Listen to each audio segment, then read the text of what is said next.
pressure, individual oxygen masks will drop automatically from the... God in the club, all restless, heart erratic resistance. I see you all alone at the distance. What an energy you're throwing me, yeah. All I wanna do is run into you. You're scared, but I know you want me to. All I'm gonna do is rush into you. You know that I'm chasing. All I wanna do is run into you. You're scared, but I know you want me to. All I'm gonna do is come look for you. 'Cause I got no patience.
Quit the chatter, I'm on action. All emotions, I'm on passion. Black and black, shit like the fashion. Hoodie weather like the matches. All my homies, they been stashing. Moving slow, but I've been dashing. Looking broke, I'm better cashing. Screenies broke, I'm looking bashing. Swear my heart, I keep my mind straight. All the hate, I make my own fate. People in the past were all fake, but I'm steady chillin' on the lake. So light it up for your boy. Light it up for your boy. Light it up for your boy. Light it up for your boy. But please do not get personal. I'm on another level. But please do not get comfortable. I'm finna flip the table. I don't know what else to say. You really mess my brain. Then I guess that I'll move your ways. Your heart and your scheme and your games. Please do not touch my hair. Girl, you know I love that the most. I'm gonna know that you care. And that's what hurts the most. I'm feeling out of this world. You ain't no regular girl. It sucks to think about you now, especially when I feel down. I don't expect you to come back, 'cause I don't expect much from you. I thought the universe of you, but all you wanna do is argue. Thinking back, you never came through. All the times that when I praise you, overlooked because of pain you said inside my heart, no thank you. With the chatter, I'm on action. All emotions, I'm on passion. Black and black, shit like the fashion. Hoodie weather like the matches. All my homies, they been stashing. Moving slow, but I've been dashing. Looking broke, I'm better cashing. Screenies broke, I'm looking bashing. Swear my heart, I keep my mind straight. All the hate, I make my own fate. People in the past were all fake, but I'm steady chillin' on the lake. So light it up for your boy. Light it up for your boy. Light it up for your boy. Light it up for your boy. So I'm moving on. Check it, my crew is on. All up in what I done. Staying up till the dawn. All these girlies wanna love me, to compare me with you. Know the weather kinda lovely. Falling down into the coop. All of my jewelry is black. Like I said, what they go is clear. You finna go slip. No wishing for the times bad. When you would go hit on the cliff, the lady in the dip, you would do nothing but sip. To think about you makes me sick. You cheated on me for a pick. Got between me and my clique. All of these shorties is lit. Wow. Now you wanna know my business. Stumble on it, girl, you tripping. Say you miss me, girl, it's fiction. Attention is your worst addiction. All the comments you've been dishing. Countless times that you've been wishing. For a way to go, you bitching. Time to lower your ambition. Yeah. Put the cheddar on my action. All emotions on passion. Black and black, shit like the fashion. Hoodie weather like the mattress. All my homies, they been stashing. Moving slow, but I've been dashing. Looking broke, I'm better cashing. Screen is broke, I'm looking bashing. Swear my heart to keep my mind straight. All the hate, I make my own fate. People in the past were all fake. But I'm steady chilling on the lake. So light it up for your boy. Light it up for your boy. Light it up for your boy. Light it up for your boy.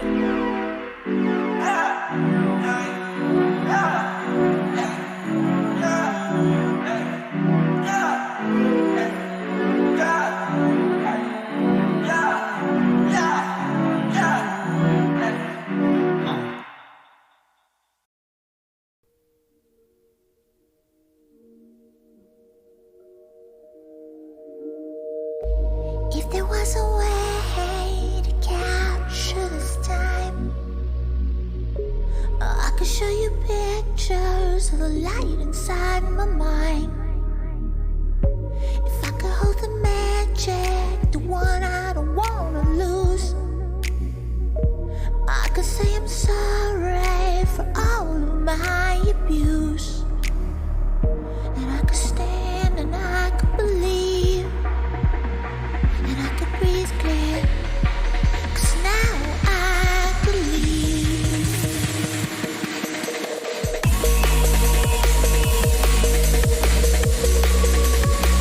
I could believe,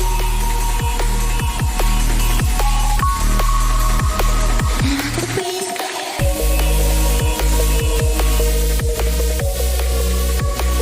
I could believe.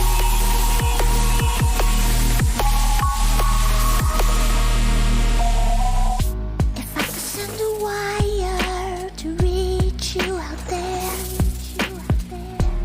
I could tell you secrets we never got to share. If I could pull the letters and words from this page, I could finally realize and let go of my rage. And I could stand and I could believe, and I could breathe clear, 'cause now I could leave. I let go of the fear, I let go of the pain. Won't build a fire here, let it burn away. I could believe, and I could breathe clear.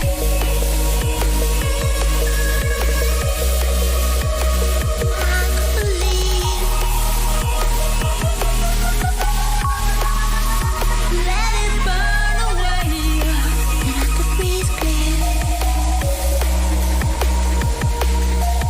Let it burn away, and I could breathe clear.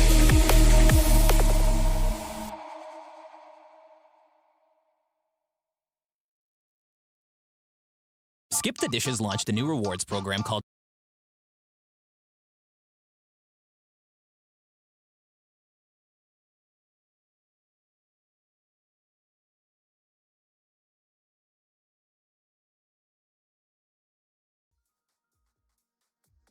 What's better than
Hello, ladies and gentlemen, and welcome to another night of Legends Esports action. Tonight is a very special night because we've got the premiere night of our LTS League.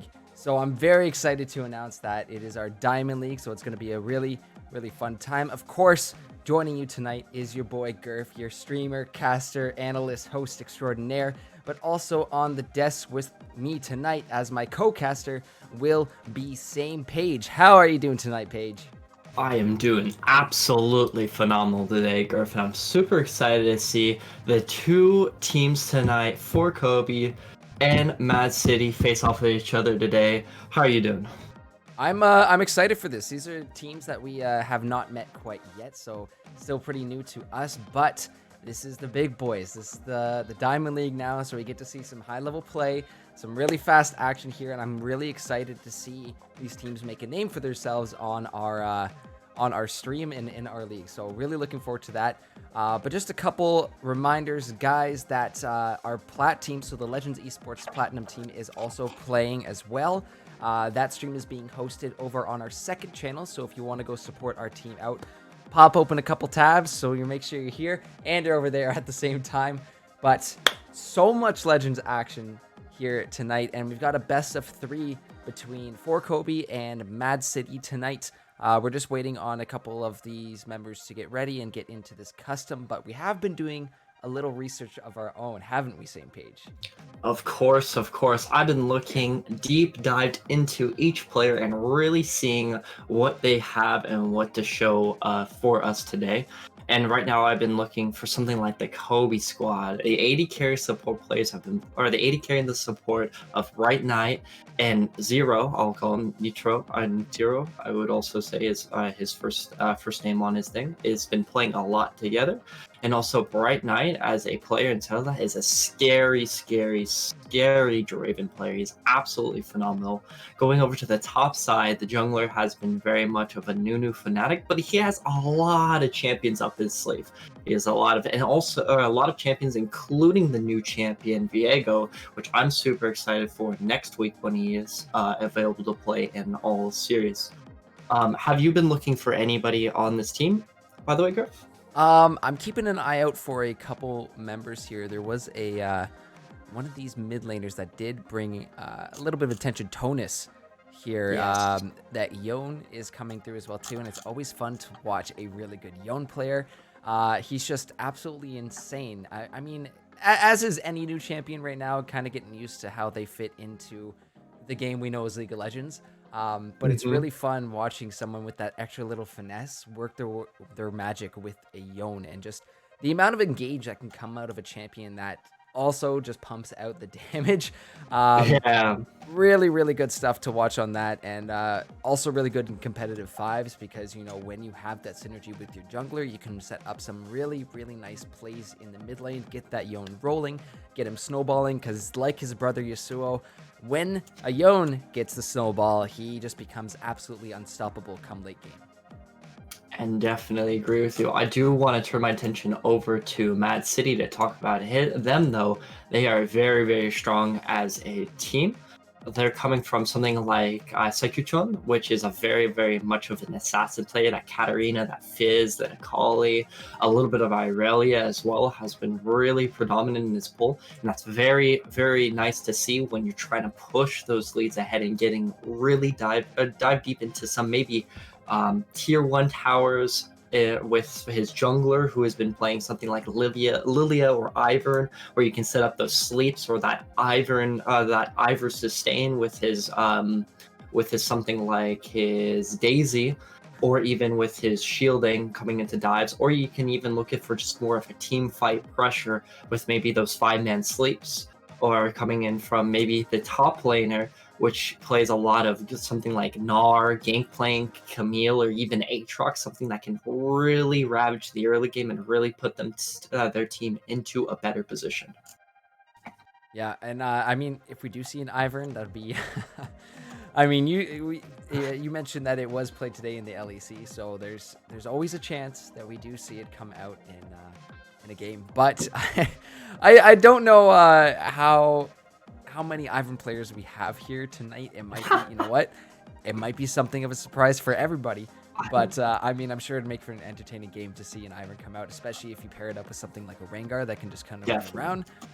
That would be extremely, extremely disgusting and really annoying for the other team that has to deal with that combo.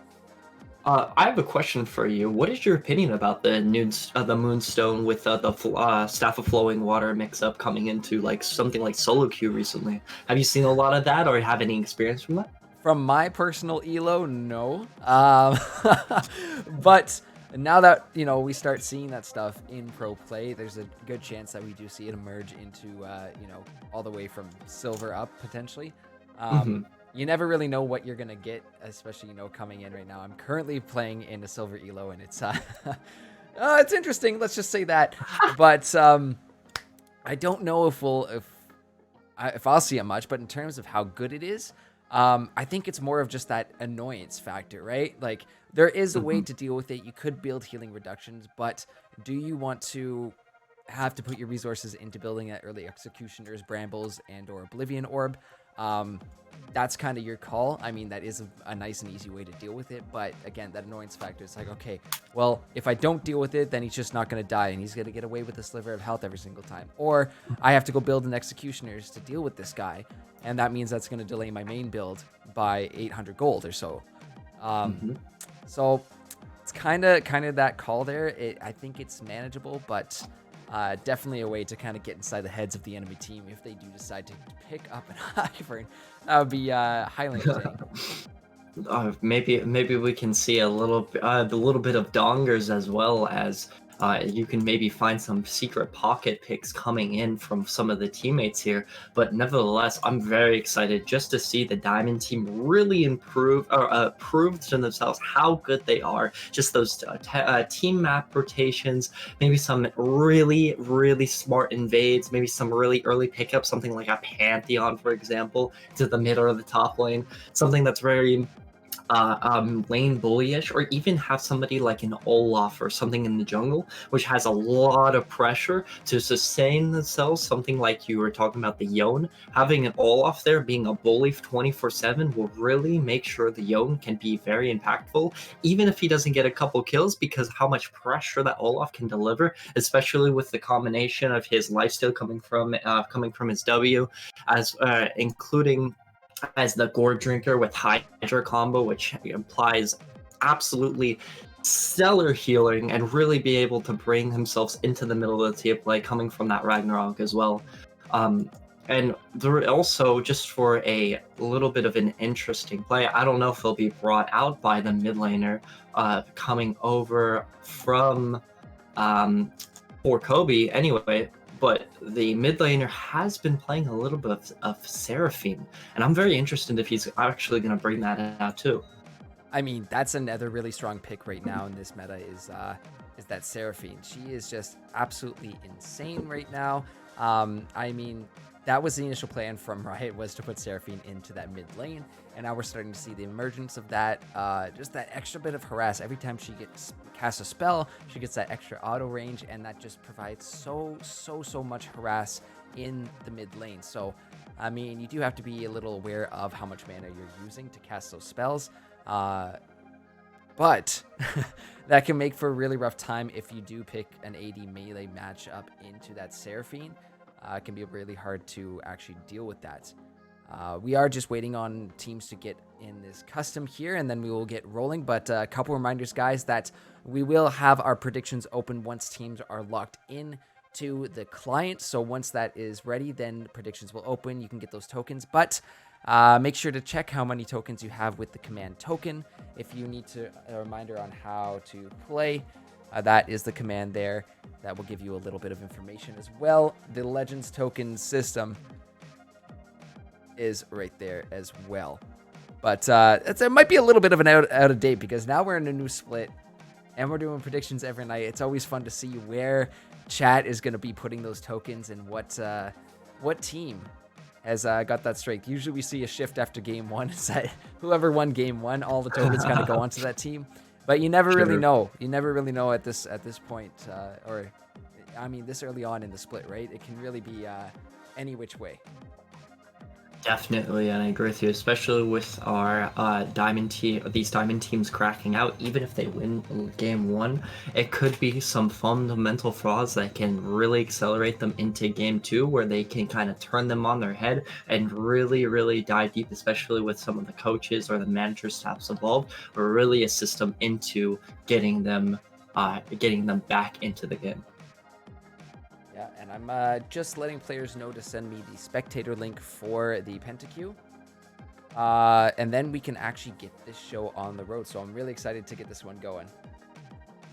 I am too. Some new faces, some new gameplay, some new just in general high tier quality that we all are looking for to really accelerate. Even if you're even just a solo queue player or just a daily watcher and not actually in one of the leagues, I think watching these gameplay of any elo, as long as it's a little bit above you, will really help you in your solo queue adventures. What do you think, Earth? I'm excited to maybe learn a little bit. I think that's the big fun here is getting to watch these players perform at a high level is something that, we don't really have the opportunity unless we're tuning into one of like the professional leagues, the LCS and stuff like that. So this is a great opportunity to, kind of have an insight into these players that for me personally are that more than a step ahead of me at this point in skill, but it's really interesting to watch these guys play in fives, to see how they rotate, to see jungle pathing as well too, how much they commit to fighting over vision. They really understand how important the warding game is throughout the entire game. So that's something I talk time and time about again throughout all the leagues, but I'm hoping we're going to see a little bit more of that. But not only is it fighting over these wards, but placing wards in smart places. If you can cut off multiple pathways and get vision off of multiple pathways, that provides you a lot more insight into where or where not the enemy team is, and that can really just mean one team winning over the other with all that extra information.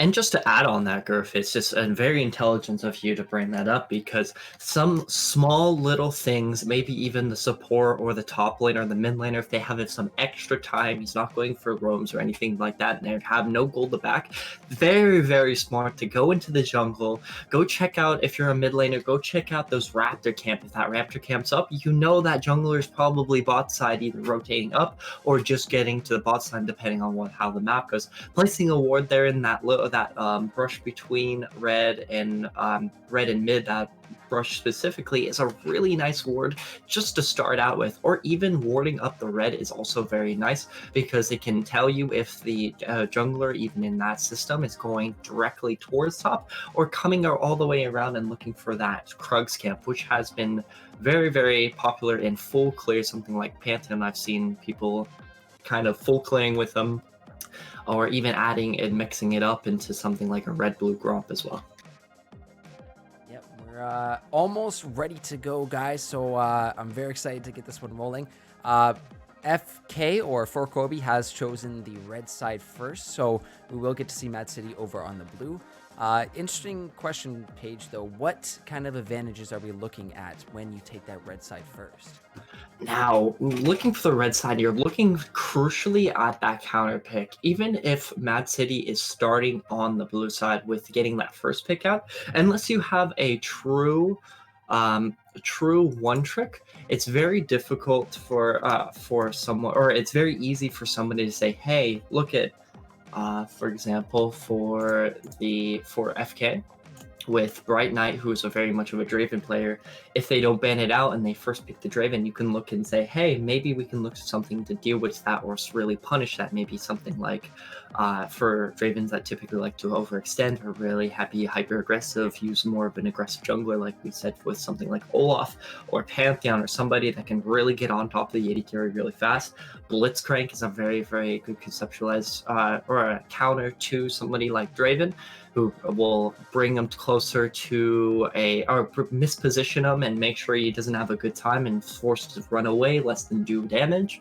Or even something like just counter picking onto the other side of the map, using that last pick to really put your anchor on somebody like the mid lane, top lane, and making sure they have the best lane possible to further and carry the game.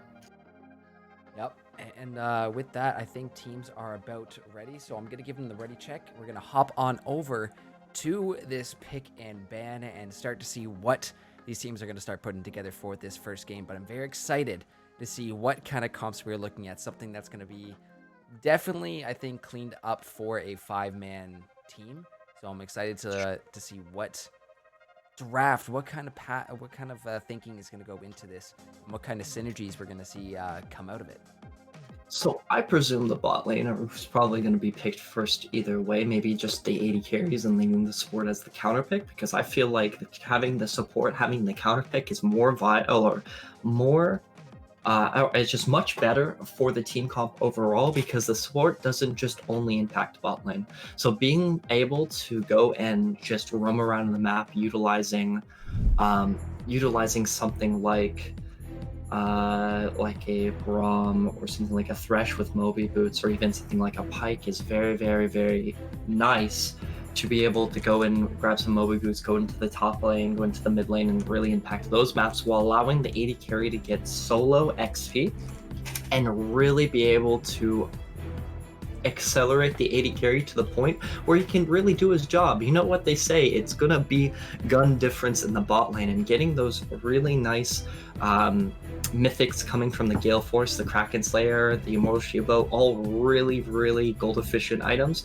and really accelerating something like the Collector, or even going for something like IE second, or if you're going for like a main carry, you can go for the Gwinsus, or if you're going for Callista for more team fights, you can go for that Gwinsus as well. Yeah, and we're just waiting on players here to get set up on the Penta queue, but it looks like we got a little bit of singing there in all chat, and this is why we hide the chat. But Yes. Right off the bat will be the Draven getting banned out, and we talked about this actually before the stream.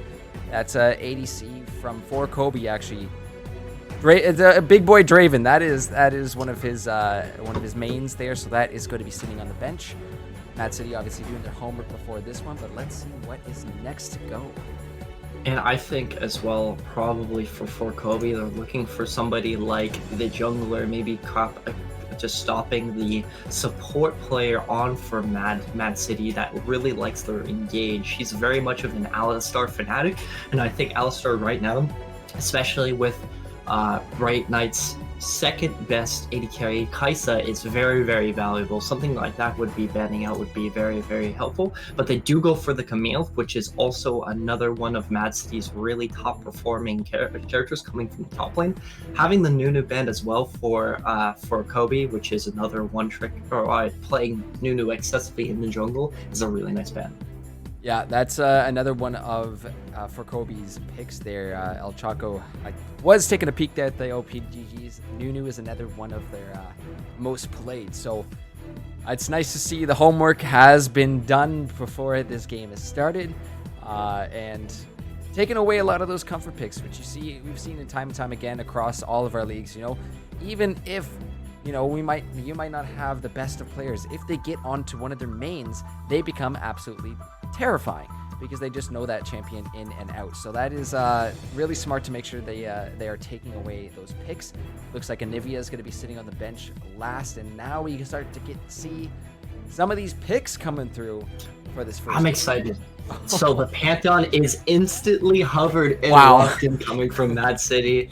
I was really focusing on that Pantheon when I was trying to talk about pre-game, because I've seen it a lot coming from the top jungle and the mid lane are a nice flex pick for MAAD City. Yeah, that's a really strong one, especially in the early game. That Pantheon can open up quite nice. Oh, we saw a quick little echo flash there, but the switch onto Kaisa, and potentially going to be going for that top laner next, but I think for Kobe, maybe just sitting on that Garen as they decide for something else. We have seen a few Wukongs this week, actually, but Hecarim is also another solid pickup, a really strong jungler, great for making engages on his team. We'll have to see what that decision is going to be, though, for Kobe. And definitely having that Kaisa pickup as well, they're definitely looking like they're saving the support for the counter pick, picking up Bright Knight's Kaisa, which is the second most comfortable champ, is very, very smart. But they do decide to hit lock in the Leona, which is also, in my opinion, one of the strongest supports in the game by far right now. Oh, absolutely. And the great thing about Leona that I've also said before is that, you know, she can be that tool to engage and she can be the tool to kite.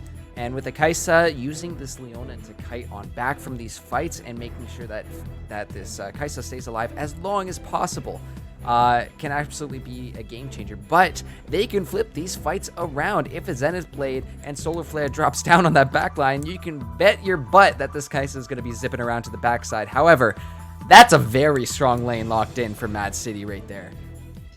Definitely. Samira Alistar is a very, very, very scary lane, and also the support for MAAD City is an Alistar fanatic. So he's going to be very, very, very strong in that pick, and Samir is a very, very, very strong pick with Alistar, having that knockup for that CC extension, but also just giving that extra style points for the little bit of movement speed, a little bit of the AD increase, and being able to move around the map faster. I feel like it's going to be a little bit scary for the Samira though, especially once they hit level 6, when the Kaisa can just jump on to the side of the Samira while Alistar is trying to go on to the Kaisa there. The R is going to be very, very scary. The Victor does get popped up here. What do you feel about Victor just blind picking it? I mean, he can be a very strong pick right now.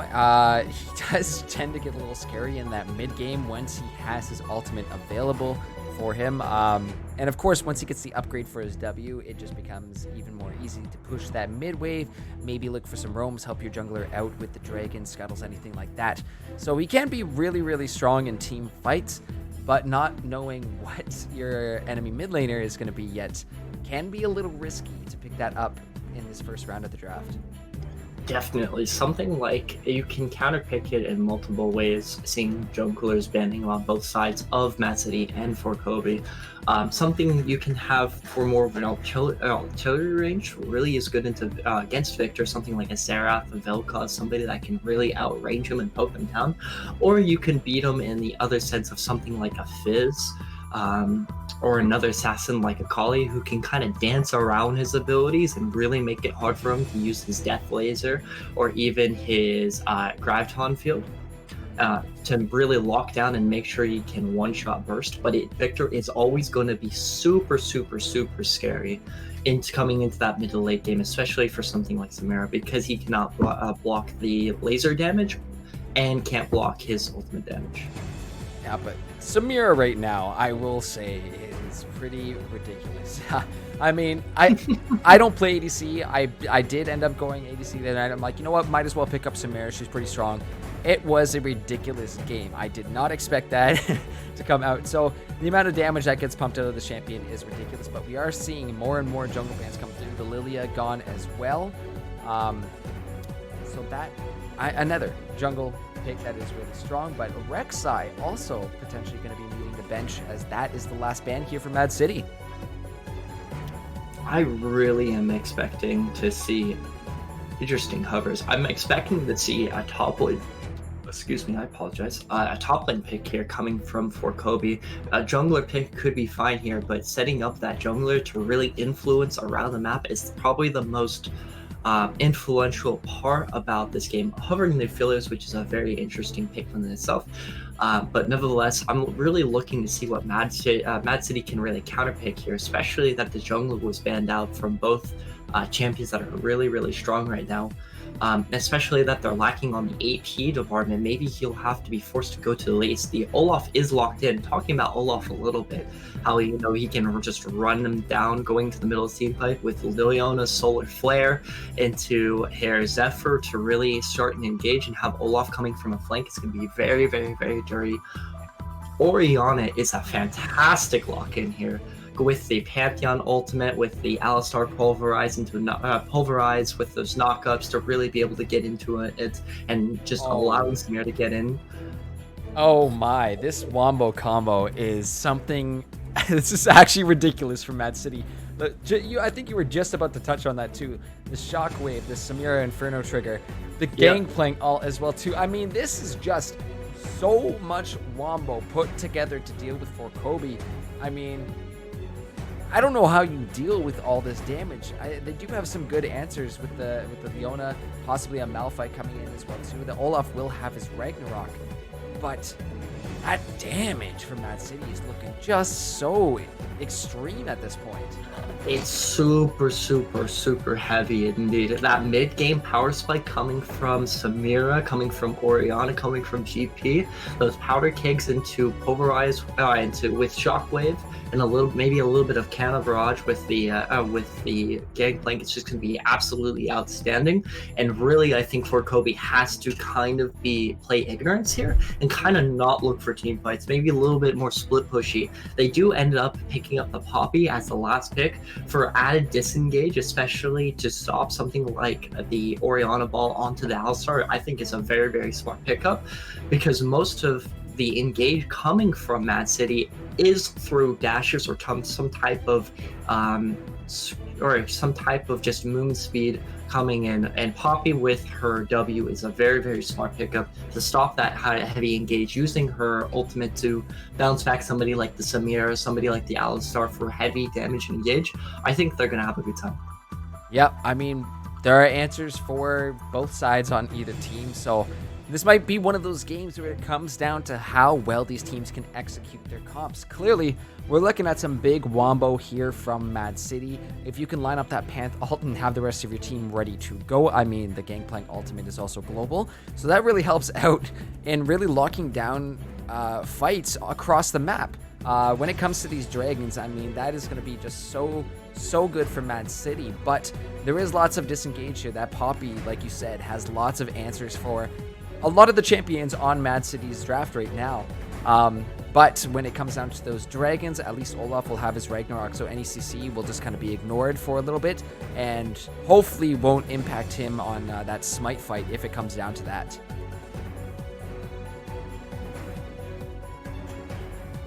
And I really think as well, maybe just like the basic clearing in the beginning of the game, I really think this the Pantheon Pantheon jungle is going to go from focusing mid-bot this game, allowing the GP to kind of have a free lane into the Poppy, because Poppy really can't do much into GP. He's just going to toss a barrel down and explode and walk away.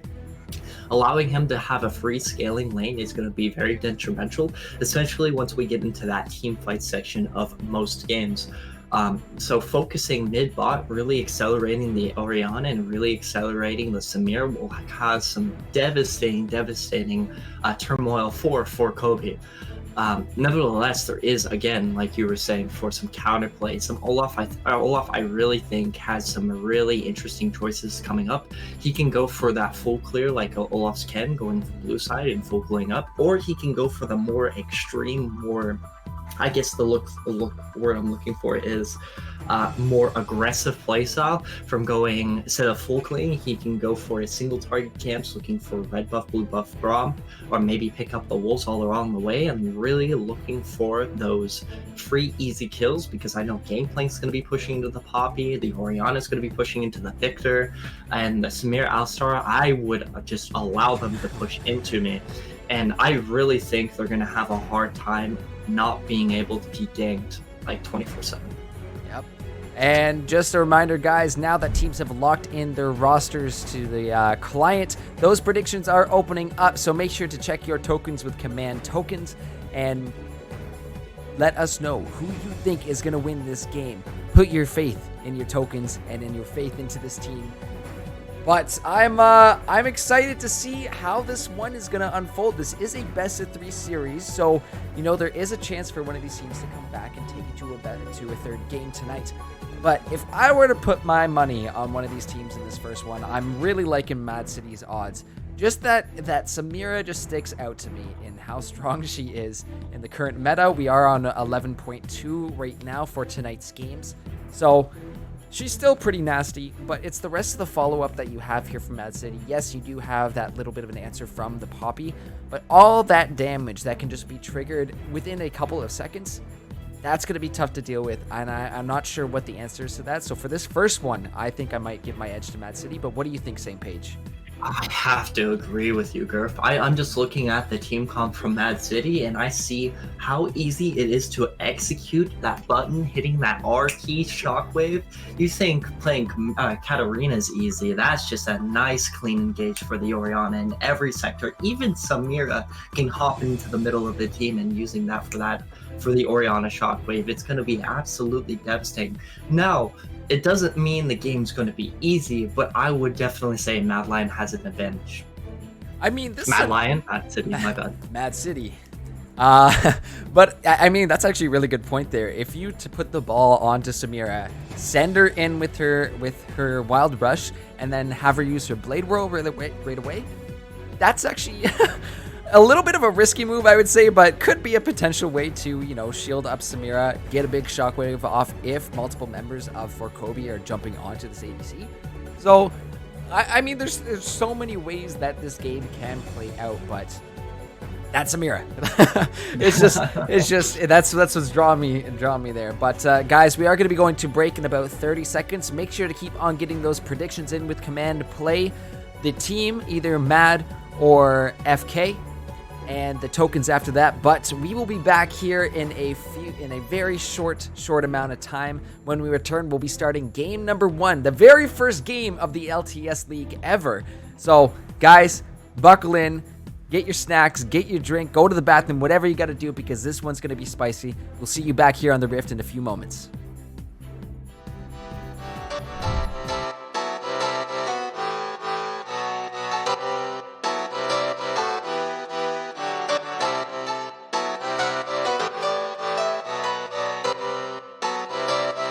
I saw you smile from across the bar. Yeah, she was pretty and so close but so far.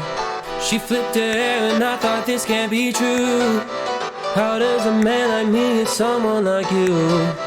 And then she looked at me and I was confused. Everyone here can't be the one that she'll choose. And I looked back and saw the spark in her eyes. This can't be real, my head's telling me lies. Just like that, you're coming closer to me. Come shake me, grab me, so I wake up from this dream. I can't breathe, come at me. I don't know if I can speak. Then she said, come with me and let's be free.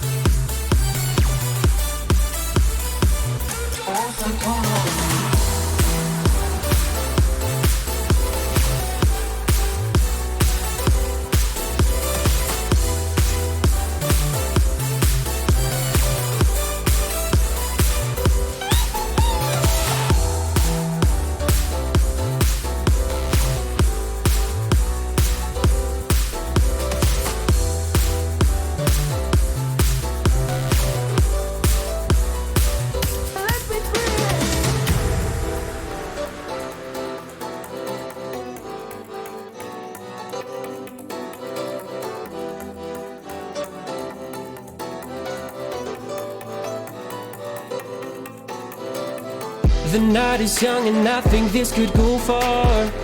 The sky is dark but you're my shooting star.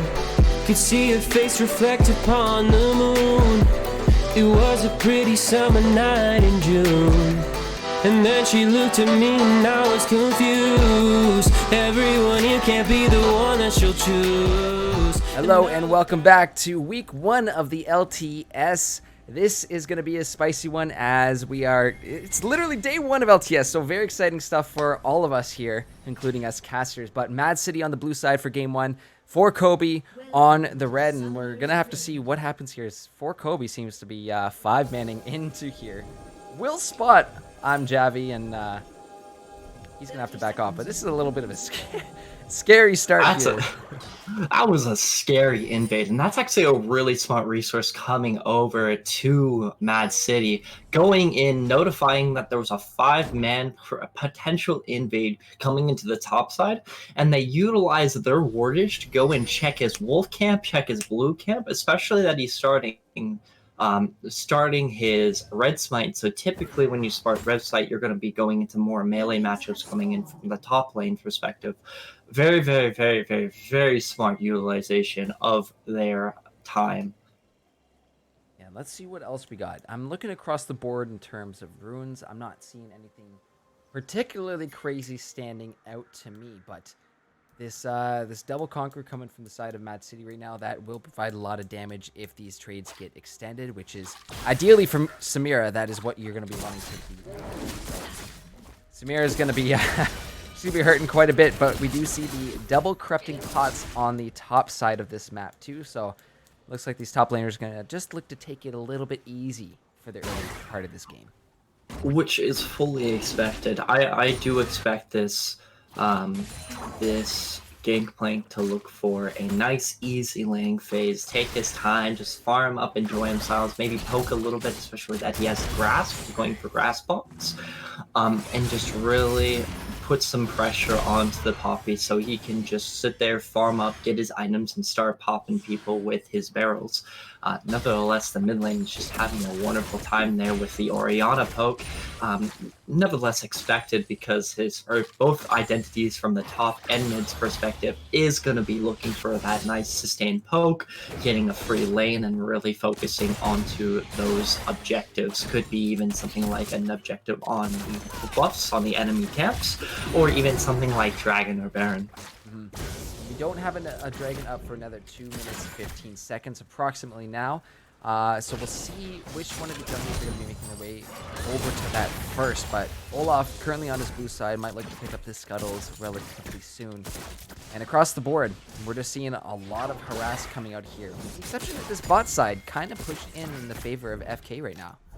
Which, to be honest, I should have definitely notified, is that level 1 Samira and level 1 Alistar are not happy.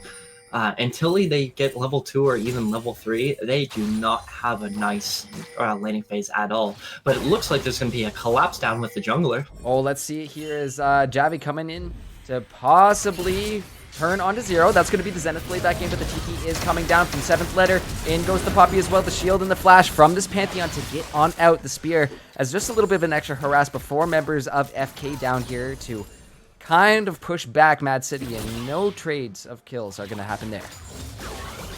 Now, definitely, I think the TP utilization there was actually necessary to save the Leona's life. Unfortunately, forcing that TP out so early onto the Poppy really means that this GP is just going to hyper-accelerate. Now, utilizing it, though, the Victor notifies it and is rotating up to the top lane to match the GP, get that XP that is getting lost into the top lane, while Poppy just stays home and takes over the mid lane so she cannot fall too far behind. Junglers are going to find themselves out at these Raptors. Chaco is looking for it. Javi is getting really low, and that's going to be first blood here for Kobe going on over to the jungler. But we're not done yet, because we got another fight going on bottom. Zenith Blade to initiate, but Alistar is in. Bright Knight getting quite low, gonna pop the heal to stay alive, and Zero is on the chase as the rest of the members of FK are coming around this tri-bush. Alistar locked on down, bumped back by the Poppy. He's gonna drop to Bright Knight, and it's just Nutty Bars left. Gonna have to back off. Can't quite take the 1v4 yet as Samira. What an absolute massacre. What is happening into this game? The just starting off the Pantheon, starting to seeing if he could really duel with the Olaf, but what you can say is Olaf's level 1 and 2 and 3 is probably the strongest in the game. You cannot duel him in any way, shape, or form, especially how healthy he was at the time.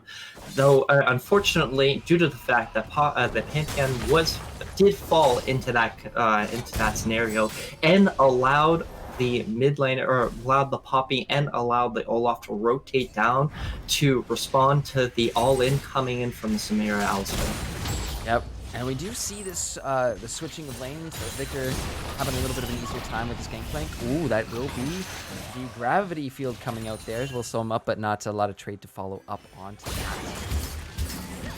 The one thing you can definitely say, though, in looking into these items is just how far behind, or just in the CS numbers, excuse me, is that due to the fact that they took the weaker lanings coming from the Victor and the Poppy versus the GP Orianna, they are down a lot of CS. So those trading of kills and getting that extended. 7th later, just kind of walking a little too close, gets hit by the shockwave, and that ball will finish him off. I'm surprised he walked that close to Orianna.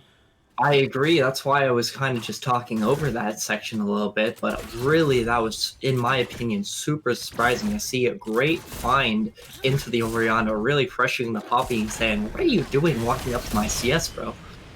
Yeah, but now the headbutt pulverized from this Alistar. Samira looking to go in. Bright Knight getting quite low, and Pantheon is here to join in as well. The spear will pick up the kill onto that Kaisa. So now Mad City starting to turn things around. Kills tied 2-2. I'm just really surprised they're being so aggressive into that combo. For me, that's the scariest. Oh, Oriana trying to get away from this. 7th letter and Choco looking to pick this one up. Bump back into just the tiny corner of that wall. And Olaf will claim that kill for himself.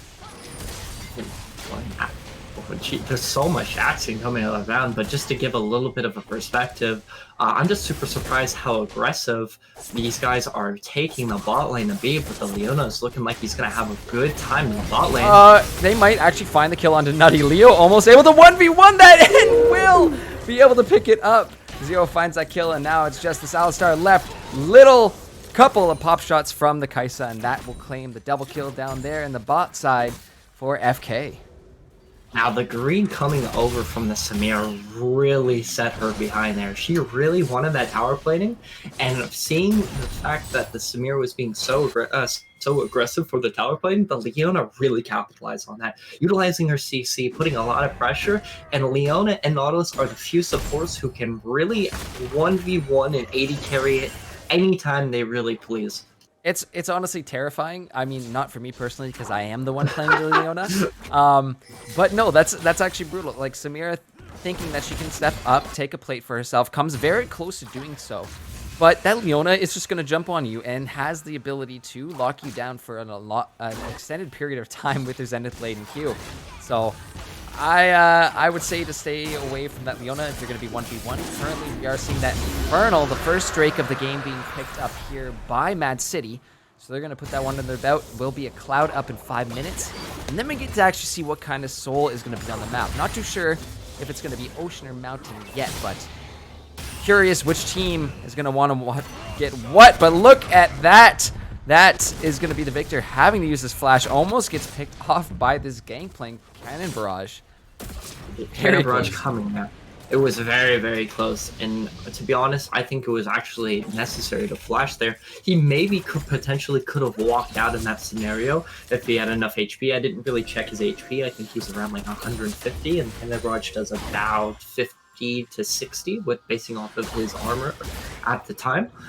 So definitely there was a potential of walking out without using flash, but not having that Cannon Barrage online can also be a huge swing of things, especially that the Victor's TP and the Poppy's TP rather is coming up soon. There's a bot lane. Oh, check this out. Headbutt pulverize to start it out. Bright Knight will drop though immediately as his Pantheon ulti is here to follow up, but Zero picks himself up another, and now it's just Pantheon and Leona. Javi only a couple hits away. Leona trying to stay alive here, trying to get away, but one more pounce will do it. That's going to be it. Another kill heading on over to this Pantheon, and it will be a shutdown. And I think it's... Oh, not done. Shockwave mid, 7th letter. Again, stepping up to Oriana, and he gets picked off. I think just Mad City is just having a wonderful time in this game, even though there's a lot of gameplay coming around and there's a lot of pressure going to that bot lane, especially how aggressive they are going. Pantheon's really utilizing that. Victor picked out here, caught in the gravity field, will be his two enemies, but it's not enough. Even with the Chaos field coming out, that Alistar, like you said, on Ares is really, really scary, and he's just making himself known all across this map. I think it's just the revolution of his mechanics inbuilt. His machine parts is not really registering what he wants to do as he's giving himself the overextension. Oh, no. Pantheon will jump onto Bright Knight immediately. Nutty Bars will clean it up. But that is the scary part about Pantheon. You got to keep those boards in the bushes. But up on top lane, Axum almost going to drop two all up. But no, he flashes into the bush and lets the minions finish him off. Potentially another fight about to break out down here as Zero's waiting in this bush, waiting for Samira again, knowing he can do the damage. But there are two other members of MAAD City sitting down here. The Zenith Blade to get him in. The headbutt pulverized to knock up Zero. We are going to see a TP coming down immediately as this fight is breaking out. Big solar flare to lock down 3 members as Zero picks off Ares here and jumping onto Nutty. That is going to be Bright Knight from the backside. There is another solo kill in the mid lane, but 7th Letter picks up the kill onto this kite, onto the Victor down here.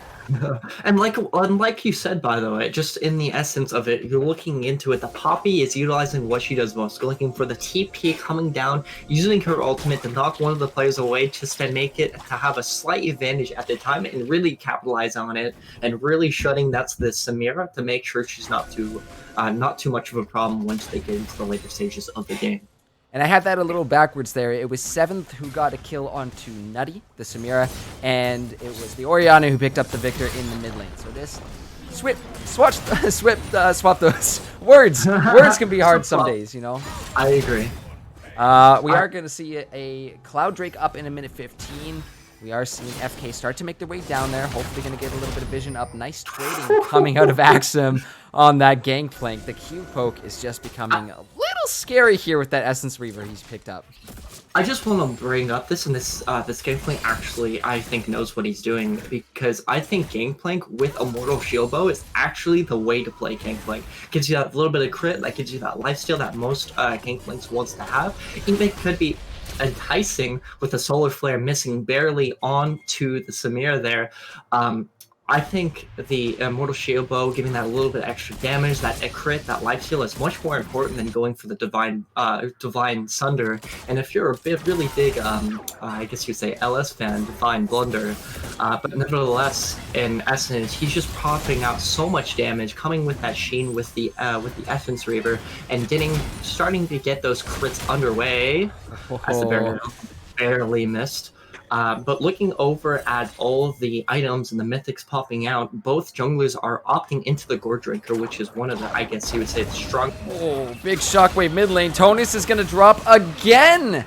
Another solo kill picked up here for Alcantos. That is just really good on the Orianna, but Chaco is here. The smite does come down, but the flash pulled out of Orianna will be enough for now. However, Zero waiting in the bushes, possibly waiting for this Orianna to overextend. Top lane, though, we are going to see this fight going through again.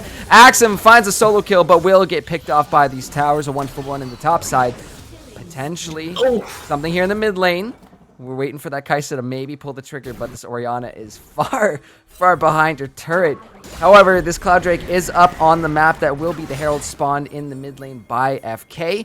So that's just going to mean they're going to walk on over to this Dragon and try and start this one up. I think nobody saw her flash and missing the flash over the wall. Nobody saw it. Nobody saw that. Have a little bit of a dance here in the bot lane right now as Alistar headbutt Pulverize going in. Pantheon here to follow up. TP is coming through. Double TP actually for MAAD City. It's Pantheon going back into Zero, and that will be Nutty Bars cleaning up that kill, taking out the Leona. And it looks like the attention is going to be turned on over towards this Cloud Drake. We'll make it the second one here for MAAD City if they're able to pick this up.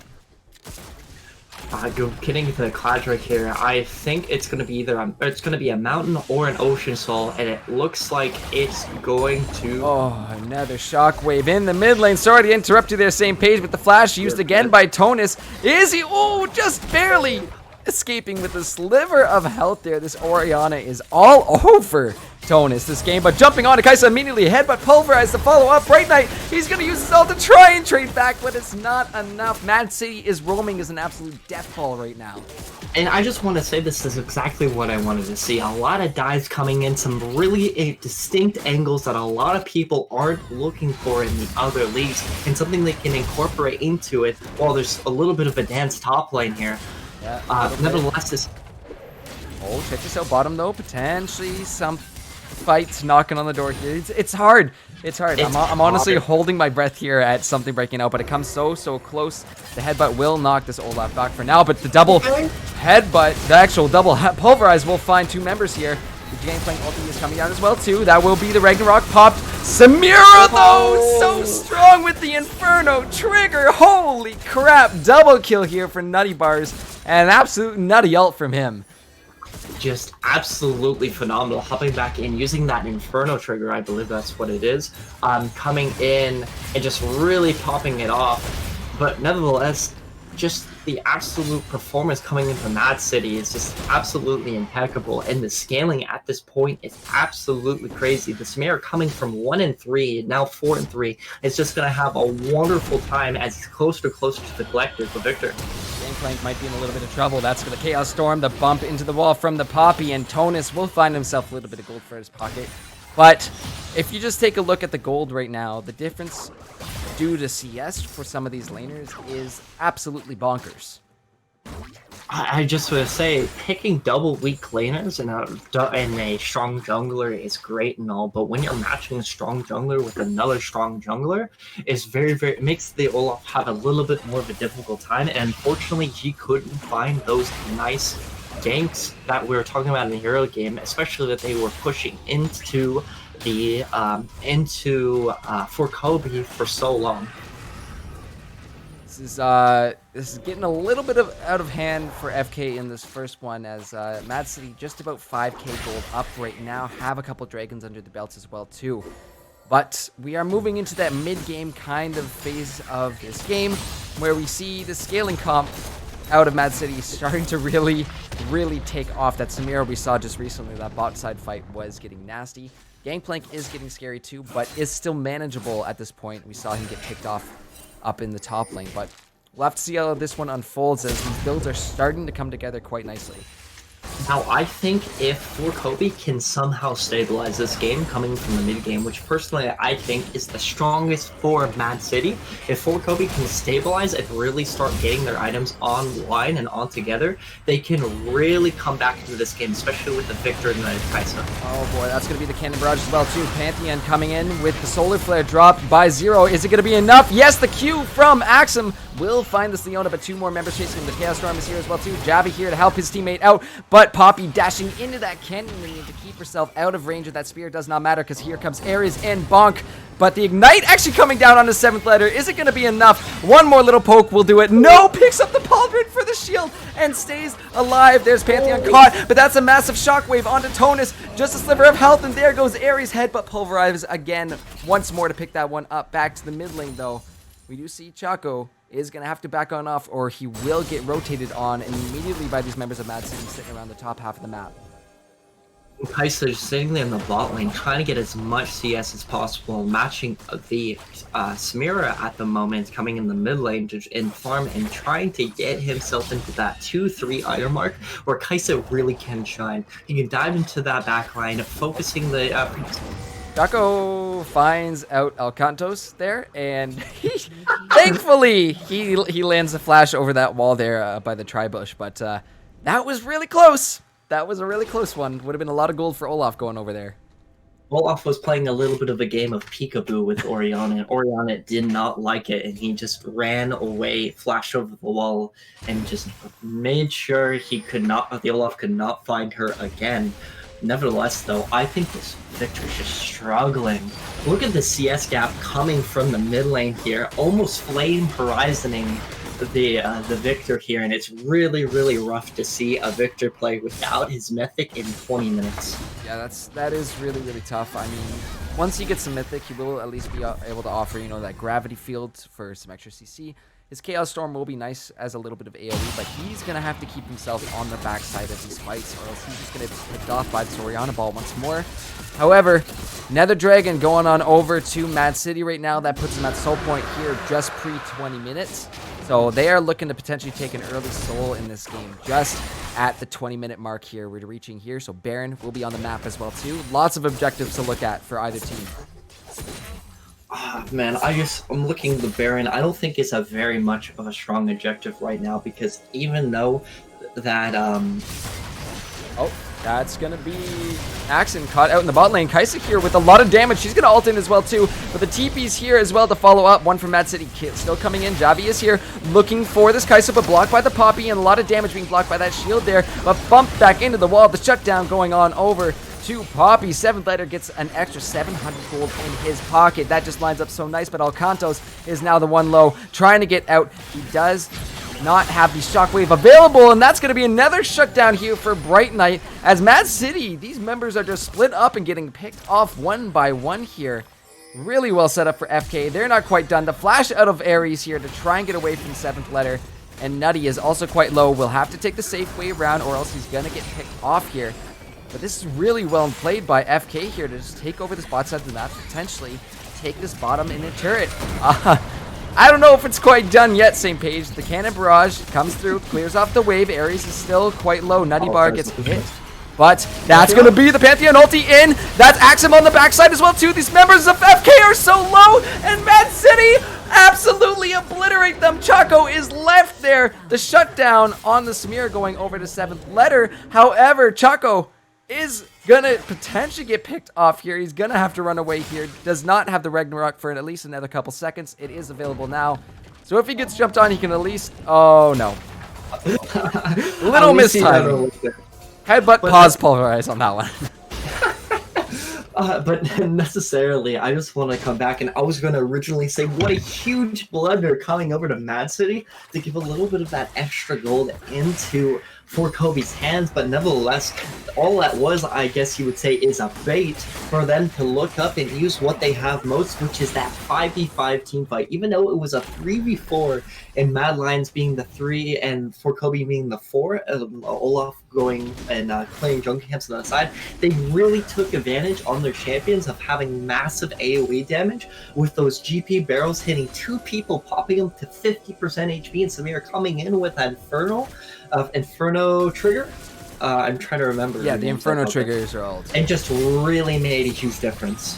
What just absolutely blows my mind, like, yeah, we all know how Samira has to stack her ulti up. She has to get to her S-grade letter by getting autos or damage onto the enemy, but the fact that that thing is up every 3 seconds is a little insane to me. She is able to, you know, get into a fight, trade it up, and potentially even ult a second time in an extended fight. Plus her Conqueror and an Immortal Shield bow, that becomes very, very scary. You see the Executioner on her as well too, just to cut back a little bit of that healing reduction, but my goodness, that Gangplank damage. Just a barrel and a Q, and that's enough to potentially send Tonus back here. And just being so far behind there, Victor struggling to pick up the scraps, being about 100 CS behind both the mid laner and the top laner there, and 3 levels behind is just very detrimental. As they start off the Baron here, this is, in my opinion, a very, very good Baron. If the GP can get over there in time, there's going to be a TP from the Victor. Yep, Poppy's on the backside of this as well too. They were spotted out by that ward when they went to go clear it, so MAAD City gonna back off of this. We do see the Ori ball just waiting, potentially, but there goes the Pantheon jumping onto 7th letter as well too. Poppy ulti is gonna be coming out and removes one of these members of MAAD City from this fight, but look at FK just balling up here, forcing MAAD City off this fight.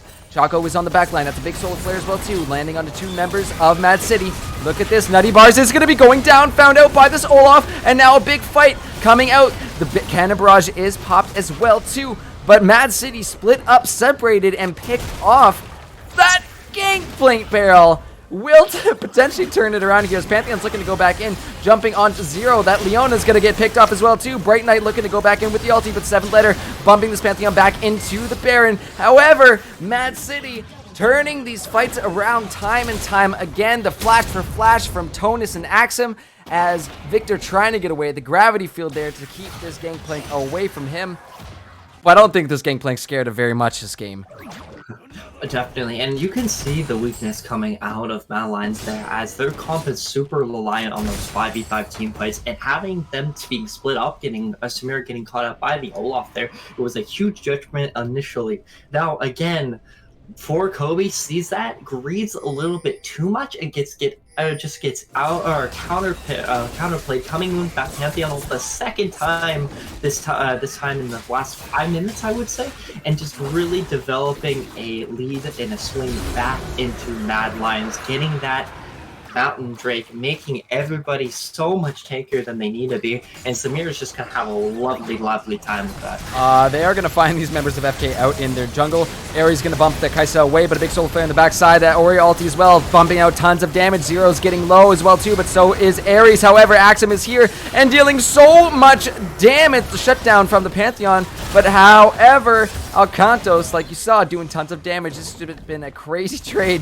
Crazy fight in these jungles. I don't know if they're done yet. Axum is able to pump out so much damage. One more Q from the Gangplank will do it, and that ends up being a 3-for-1 trade in favor of MAAD City.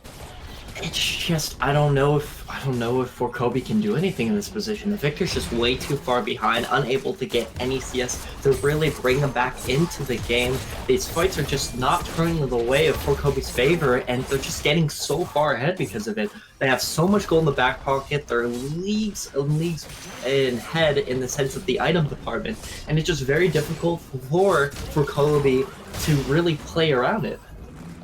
Yeah, there's not a lot of options when you see that Ori ball, and you know that thing's going to be on pretty low cooldown at this point in the game, so they really need to make these plays smart, exactly where they position themselves as well too. However, FK has made quite a good use of the flanking Olaf a couple of times. We saw that Samira pick in the last fight as well, over on the blue side of MAAD City's jungle.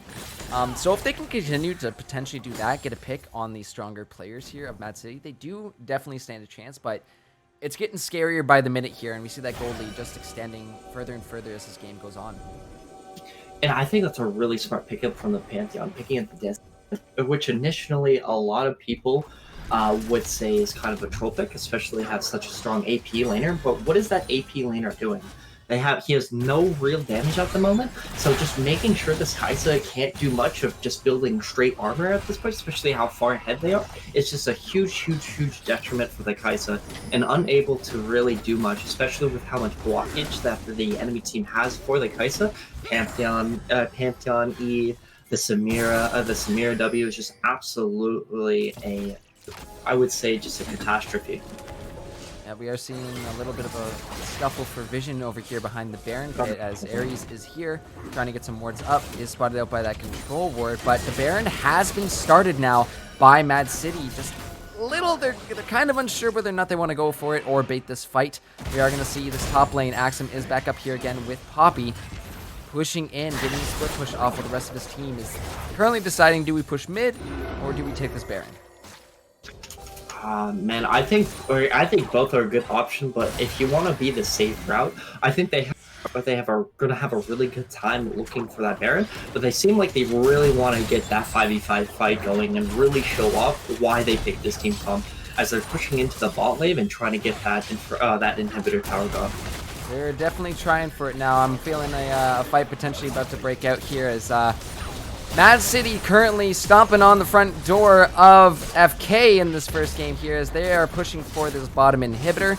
Have cracked the mid inhibitor open as well too, so that's going to be a lot of super minions to deal with in the base of FK, and potentially a window here to pick up that Baron and look to close out this game.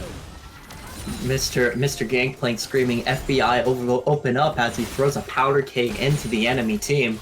Nevertheless, there's a lot of explosive C4 bombs coming in from the side of MAAD City here, and it looks like it's going to be escalated even further as they are working themselves to the Baron to really push into the enemy team with 2 inhibitors down. I think For Kobe is going to really struggle if MAAD City gets this Baron. Yeah, that was almost a little scary. FK was pushing up maybe a smidge too far, and they just caught themselves. But we do see the Baron getting started. The TP from Poppy is going to be coming out to try and get to this Baron before it can be taken. But at 5,000 health, it's going down quite fast. Choco is in the backside of this one. Ares is harassing these members of FK here as they are kind of baiting it back. It looks like they might actually try and go for a big fight here, but Poppy ult to initiate it removes Ares from this fight. Leona trying to go in. Let's see, a big solar flare coming down, but these flashes being used to get away from that Leo. A massive cannon barrage though. Akantos will be taking out this Olaf, and now FK super low. Leona's gonna go back in to sacrifice the body, try and save Bright Knight, but taking a step around, he's just gonna get popped. Triple kill there for Orianna, and now this is just gonna spell the end of this game as Victor currently backing on a ward. Gangplank just going to go pop him with some barrels, and that is 3/4 of his health. Holy crap. Tonus is picked off. That is the ace from MAAD City, and going to spell the end of this first game. My goodness, same page.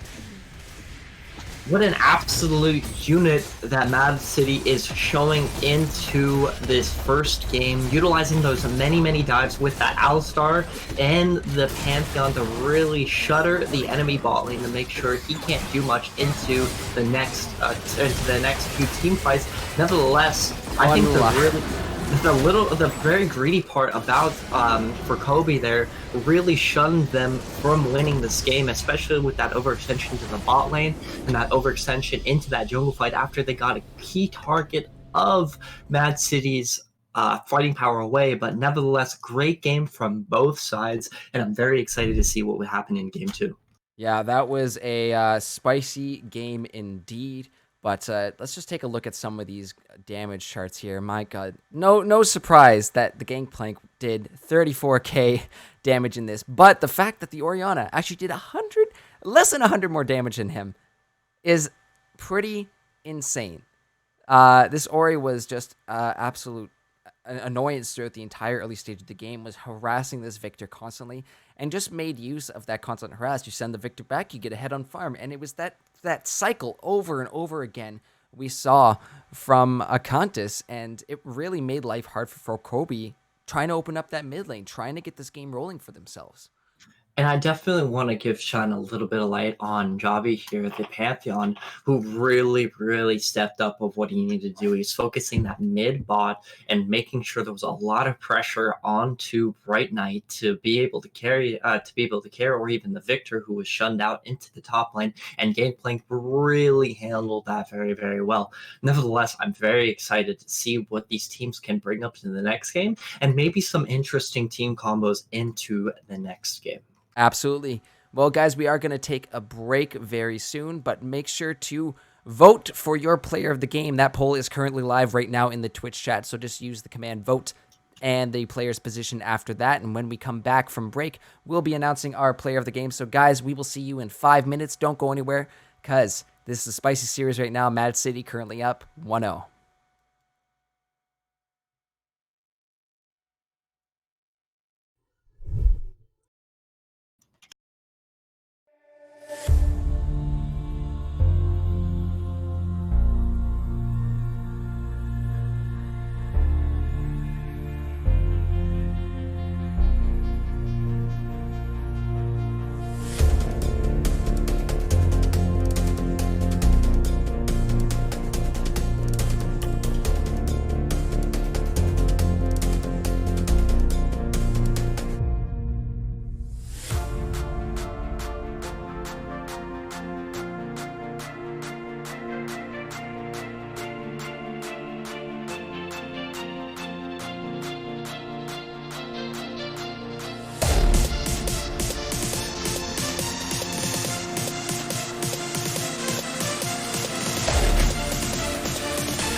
Hello, ladies and gentlemen, and welcome back to week 1 of the LTS.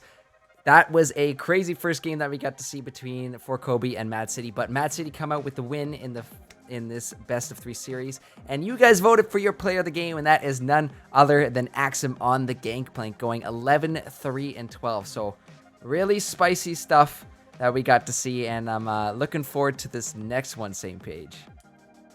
I definitely agree with you. I'm super excited to see this next game. I expect the same hype coming up for the Mad Lions, and I definitely think that For Kobe has a good chance of really reconvening and recalculating their team comp for the next game.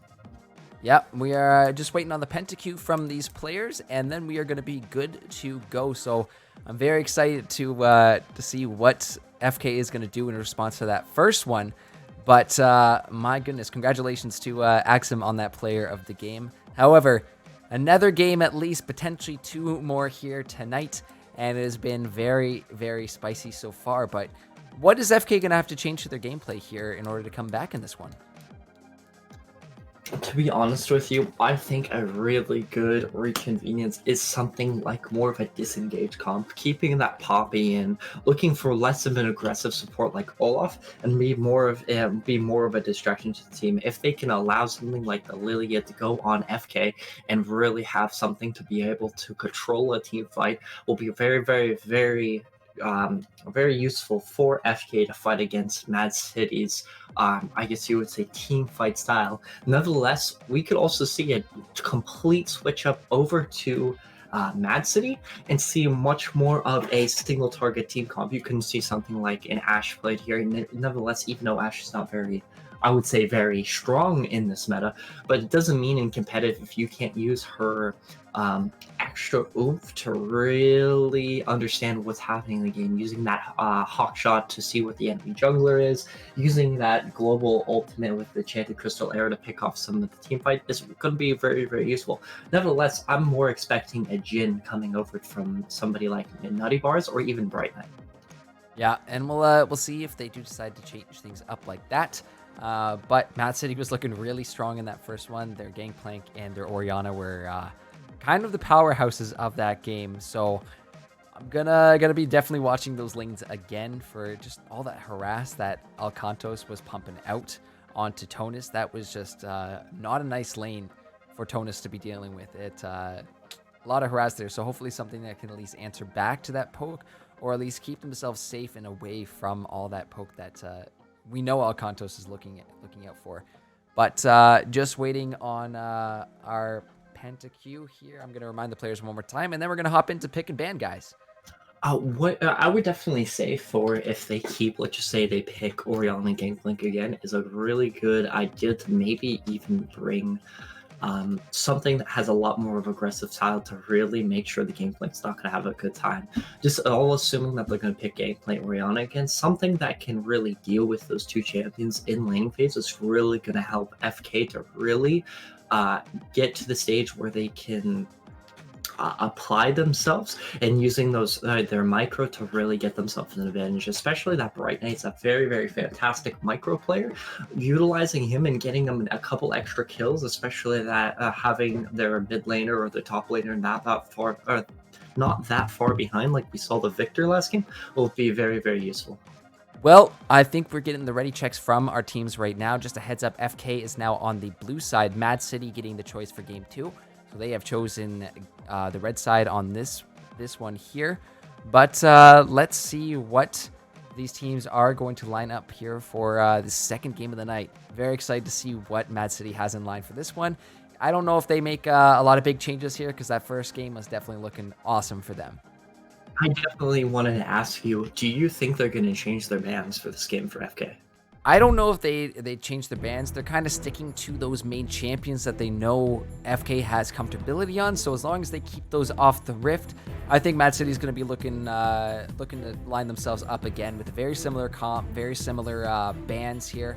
But let's see what these guys are going to decide to bring out. I think there's going to have to be, or already has been, a lot of discussion for Kobe. So I think we do see a lot of change-ups on that side, but in terms of MAAD City, why not just keep it the same? You had a really strong game in game number 1. Go for it again, I would say. I definitely agree. If there is no change to the bans, I think just allowing themselves to get that very roamy type of playstyle, having that support jungle synergy, is really just going to accelerate them to the next stage of the game like they utilized in the first game. Nevertheless, I'm just looking to see what first Kobe is also going to pick up as their first pick, because they did switch to, or get switched to, the blue side here. Maybe if they allow the Draven come through, maybe giving that Draven to be able to really accelerate that. like you said, definitely a scenario coming from Mad City. Gnar is getting banned. I actually, in my opinion, I think Gnar is not very good at us as a champion. He had his moment in Season 5 where he was really strong. I mean, again, it depends on the player. Maybe you have a crazy Gnar player over on Mad City. Axum is just a sleeper Gnar player that we have no idea about and plays it just crazy. But I do kind of agree here in Season 11, patch 11.2. He's not the top tier, top champion. So, I mean, you could kind of let him through. However, that Gangplank might sneak its way through once more for Axum, and we saw what he can do on that champion. So, a little bit scary that FK is not answering to what happened last game. We're seeing similar bans across the board for both teams here. Definitely, the cutting rid of the 2 strongest champions for FK is a very, very good option here again.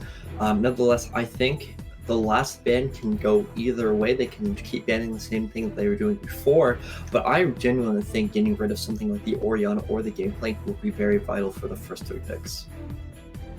So let's see what Mad City is going to try and get through. Last ban here for FK, and they might have to answer to those big picks from Mad City, the Gangplank, the Orianas. The Samira was still pretty scary, but not as scary as those that top and mid laner. But Anivia is the final ban here for FK. They are definitely, it seems like they're going to be keeping the same bans here. Nevertheless, I'm just seeing what the first pick is going to be. Is it going to be the AD carry for Bright Knight? Is it going to be some type of jungler? But it seems like they're going to stick with Bright Knight's second best champion, which is Kai'Sa. Yeah, he did a good job on the Kai'Sa. I mean, his kiting was really good. The issue was the fact that you got jumped on by a Pantheon or an Alistar every single time you tried to take a breath there, which is, there's not too much you can do about that, but in terms of, actually pumping out some damage, trading well in fights, I'd say Bright Knight did a pretty good job there on that Kai'Sa last game, so not a bad pick. However, what did I just say about getting jumped on? Pantheon here, potentially first pick here for Mad City. Locking in this Pantheon here, again, the flexibility over to Mad City is going to be very, very scary. And just really being able to really flex it around is going to be unfortunate, and any laner that's going to be fighting against, unless you're somebody either super long range or be able to fight the Pantheon like we saw with the Olaf in the jungle invade early on into the first game. They'll have a lot of options here for Mad City. You can continue with the same comp like we were talking about with Pantheon Alistar. Maybe you're getting into the Samira again, because Samira in a vacuum is very good into Kai'Sa. You can block out a lot of her damage. With coming in from like the Void Seeker or anything from her kit necessarily. But Aphelios is locked in. I mean, 200 years is 200 years. He is still relatively strong right now. I'm curious though, what is the mythic that is most ideal for an Aphelios in this patch? I mean, you can go for 2 options here. I think the Kraken Slayer is probably his best mythic if he's allowed to build it, but nevertheless, it's just very difficult for him to get around. It's either going to be the Immortal Shieldbow or the Kraken Slayer, in my opinion. The Hecarim is getting picked up for FK here, which I think is the strongest jungler in the game.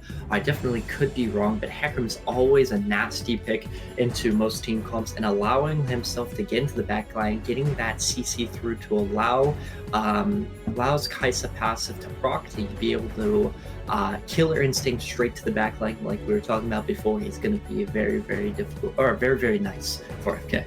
Yeah, and that might be the hint from Mad City to say, hey, let's lock in another support that keeps this Hecarim off of our Aphelios. So I'm curious. Oh, there it is. It's just PentaQ delayed there. A Poppy coming through again for FK's top laner. 7th laner did a pretty good job disengaging, and it was more just splitting up Mad City in those fights. That's where we saw FK kind of showing signs of life in that last game, is when they were able to kind of split things up. However, that Gangplank back for Axum again made life miserable for Poppy in the top lane once he got that Essence Reaver. That is going to be difficult to deal with again, and I don't know why the GP wasn't banned out here. Nevertheless, they really expect to be able to handle the GP. Maybe the Hecarim is going to be able to gank top lane a little bit more with the setup with the Poppy. Just slamming GP into the wall here is going to be very, very useful. But I would say this team comp is looking a little bit better for FK to deal with. I'm just looking at Mad City's comp and looking at the bans, and I'm saying, what does Mad City really need? And it's a very strong AP champion coming in, I would say, into the mid lane. So banning out the Orianna is very, very smart here, and maybe banning another strong AP champion in the mid lane is going to be the top priority for FK to make sure that they have to really substitute maybe the substitute another lane for another AP threat. And this is interesting. The Yumis will meet the bench. The Orianna I definitely get. Alistar is gone as well too. The Pantheon that is being showed right now could potentially go back into the hands of Javi. Played pretty good on that last game. However, do we see that Pantheon potentially flexed as support? It could potentially come through as well too. But that can make the early game really, really scary and potentially propel this Aphelios ahead. We're going to have to see where it ends up. But last game, we did see a Seraphine ban, so this is still on the board here for Mad City. Definitely. Maybe another support, maybe looking for that Moonstone Water Staff is going to be very, very good to set up the Kai'Sa, especially how many AP ratios she has. Being able to have mixed AD and AP damage will be very, very useful here. Nevertheless, Seraphine will look good. Something more like Karma can also be very useful into driving that comp of Mad Lions back a little bit more, using the AoE shield, using a lot of damage coming through. But Talia picking up, that could be Talia jungle. It might have been is that okay? Talia. Okay, we good. All right, just double checking. Yeah, definitely. It's some little things happening with the picks there, but nevertheless, I'm very excited to see a Talia there. Genuinely, especially that they buffed Talia where her clear is not difficult anymore in the jungle. I think Talia is a really, really strong jungler at the moment.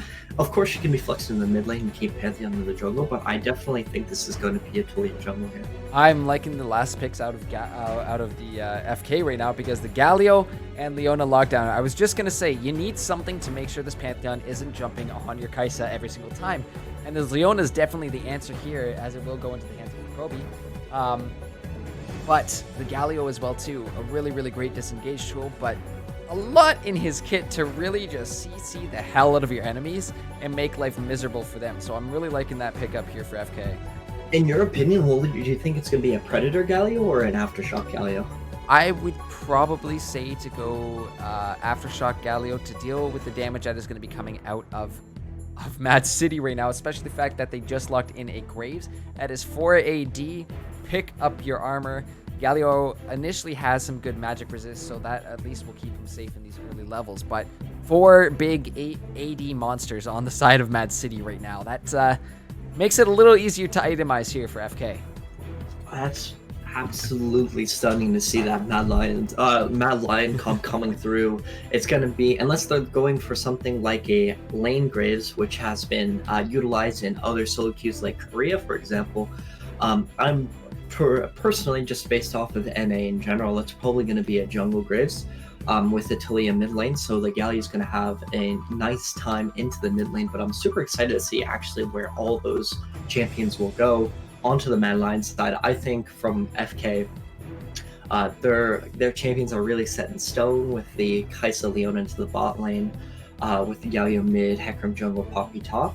But nevertheless, all those champions want to do multiple things, want to do one thing in unison, which is really dive into that back line and make sure there's a lot of pressure for the Kaisen to do as much damage as possible. Hecarim ulti coming into the backside, the onslaught, with the Vigilante Justice coming in from the Poppy R, maybe ulting off a key target like a GP or a Aphelios or a Graves will be very nice. And the Galio coming in with his ultimate on side with the Hecarim is going to be very nice. I was gonna say here, with the Talia pickup, I was kind of aiming more towards Talia jungle because we have seen the Graves mid before. It hasn't been since last split when Winter Booze busted out the Graves mid for Jake, and he ended up absolutely rolling on it. So this can be a very scary pick. Galio will at least have some options to slow him down. Hopefully Hecarim can be there to help follow up on these fights. But if it comes down to a fight, Graves versus Galio, and it goes a little bit extended, this Graves is going to be absolutely brutal to deal with in the late game. And I agree with you. This is actually what I wanted to see, is the Talia jungle with the Graves mid. But I'm just here to assume, making an ass out of you and me, nonetheless, to just assume that a lot of them are fixated on Graves. Traditionally is being played, but I'm very excited to see Lave Graves coming in, especially against the Galio, assuming that Talia was mid lane. And I think Talia jungle is just super strong right now. I think it's one of the few AP junglers that has a very nice time in clearing as well as ganking, especially that you can go something like Everfrost on Talia, setting up her W into her rocks and just absolutely obliterating targets. Well, guys, with these teams locked into the client now, we are going to be opening up those predictions. So get those tokens ready. Check with the command tokens to see how many you got. But those predictions are now open. So let us know who you think is going to win with the command play. And either MAAD or FK on that. The command should be there in chat right now. Go ahead. Let us know with those tokens who you think is going to take this game number 2. But what are you thinking here, St. Page? Do MAAD City close it out, or are these few little changes here brought in by FK going to be enough to take it to a game 3? I think FK's comp is a lot better from last time, and it has a lot more structure to it, and has a lot just a better time getting what the Kai'Sa wants. And to be honest, the 2 carries on their team for FK is going to be the Kai'Sa and the Hecarim, and really propelling them forward is going to make sure MAAD City has a very difficult time to do whatever they need to do. But nevertheless, I'm still going to be devil's advocate here and go for MAAD City. Just a reminder to player to check to viewers out there in the Twitch chat to check your tokens before you start playing. It'd be nice to just say, hey, I'm going to use all these tokens. Do you have those tokens? No. So make sure to double check how many you have before you place your bets. I'm just going to play around with this thing a couple seconds. So there have been no bets made yet. I'm just going to make sure you guys get a response when you guys actually see it. Okay. Opening back up. Officially good now. So we will close those back up once we hop back on the Rift, so you guys have a few more minutes to get those predictions in. But, you know, I'm just looking at these teams here. MAAD City got the Gangplank through again. That's going to be a lot of good roaming potential from this Talia, lining up with ults from Gangplank and Pantheon once more. This is just looking really good for MAAD City, but I think FK has some answers here. The Hecarim is, like you said, a very strong pickup for the jungle. Galio will be a much safer pick for Tonus. Might not be an easy laning phase. However, once you get to 6, the roaming potential becomes very high, and turret dives can become a possibility with the Galio and Hecarim synced up there. But yeah, we'll have to see. Definitely, and just to close out my thoughts here and looking over MAAD City, I almost said MAAD Lions again. Nevertheless, I definitely think Aphelios is going to have a good time. The whole identity of Aphelios is to kite, is to walk backwards. Pantheon assists in walking forwards, but everybody else on their team likes to kite around and dance with the enemy team. And if they're able to dodge some key abilities like that Galio taunt, the Leona Solar Flare with Zephyrin alling in, and then the Poppy's Vigilance Justice, they can really have a good time walking around FK's team comp. But nevertheless, I'm really excited to see what happens to the game, and let's see how this game runs out. Yep, guys, we are going to be cutting to break for a very brief moment. When we come back, we'll be on the Rift live with this game. We'll see if FK can pull it back to a Game 3, or if Axum's Gangplank is going to take him on a trip down memory lane. Let's see how this one lines up for game number 2. See you in a few short moments.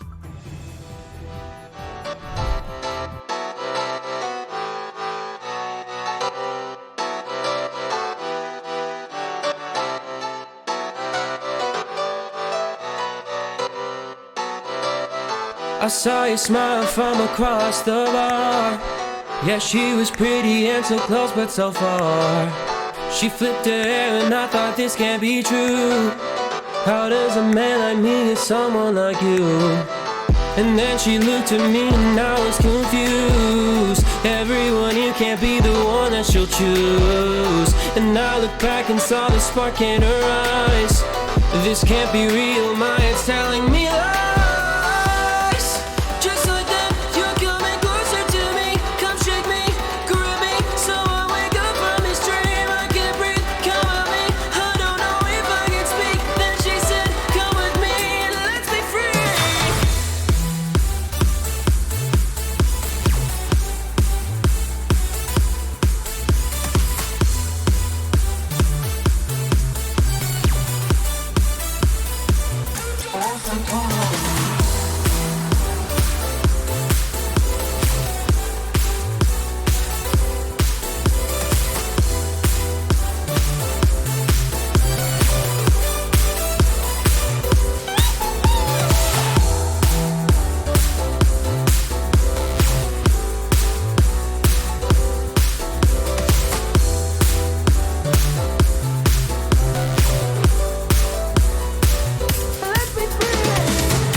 The night is young and I think this could go far. The sky is dark but you're my shooting star. Could see your face reflect upon the moon. It was a pretty summer night in June. And then she looked at me and I was confused. Everyone here can't be the one that she'll choose. And I looked back and saw the spark in her eyes. This can't be real, my head's telling me lies. Hello and welcome back to week 1 of the LTS. We are about to get game 2 underway. MAAD City currently up with a game, but switching sides now. FK is going to be on the blue side this game, and a couple switches up to their draft this time. Hopefully they can pull it to a game 3 for us, but FK, they have to deal with MAAD City's Gangplank on Axum once more, and that was a very scary time in game 1. Definitely, that was a very, very, very clean game coming into MAAD City. They're just waiting, getting the CS numbers all the way up, making the Orianna and the Gangplank feel comfortable to the point where they can start going for the solo kills, as we saw in the mid lane, or even just that late game pressure of Gangplank barrels into Barrage and Parlay. It was a very, very scary sight to see. Nevertheless, I think it's going to be a lot more dynamic in this team, keeping the Gangplank, so it's always going to be very impactful once you hit the later stages of the game. But Talia Graves is going to be a very interesting lane to affect. Nevertheless, I think that Talia is actually going to potentially, after her first clear, look for the bottom lane because it's the easiest to set up. And Hecarim, I think she has to be all over the map here. Helping the Graves out is probably going to be helpful. Helpful to make sure that the Graves just doesn't walk over the Galio, even though the Galio is going to be a little bit safe. He does opt into the Predator Galio, though, maybe looking for those early roams, pushing that in. But I think Negan Graves or the Graves lane phase is just going to hard push that lane all the way to the bank. Yeah, that's just going to enable this Graves to kind of roam over, make sure his jungler's picking up these early scuttlebugs here. But I mean, you know, that just kind of snowballs. You push the lane, you get that vision, and then you just transition that into either Herald or Dragon Control. So that's kind of what MAAD City was going for last time with the amount of mid control that they had. And you can just see across any kind of elo or league or game that when you control that mid lane, when you're able to take that tower first, that really opens up this game. But now we're going to see Brightside jumped on, forced to use his flash to get on out of there. And the Ignite ticking down, almost able to kill this Kai'Sa, but not going to be enough. Only able to blow those sums, but that's still a huge blow to this bot lane this early on. Just like Alistar, you can look at Leona as a really weak level 1. Unless you're starting with your Q, it's very, very difficult to really look for what they want in most lane phases, which is that level 2. And because Aphelios Pantheon is such an oppressive lane, getting that level 2 early, hitting that flash button, and really pressuring Bright Knight in general is just very scary. But nonetheless, Galio's trying to poke back and forth with the Graves here, and I'm just looking at a standard 4 clear on both sides of the map.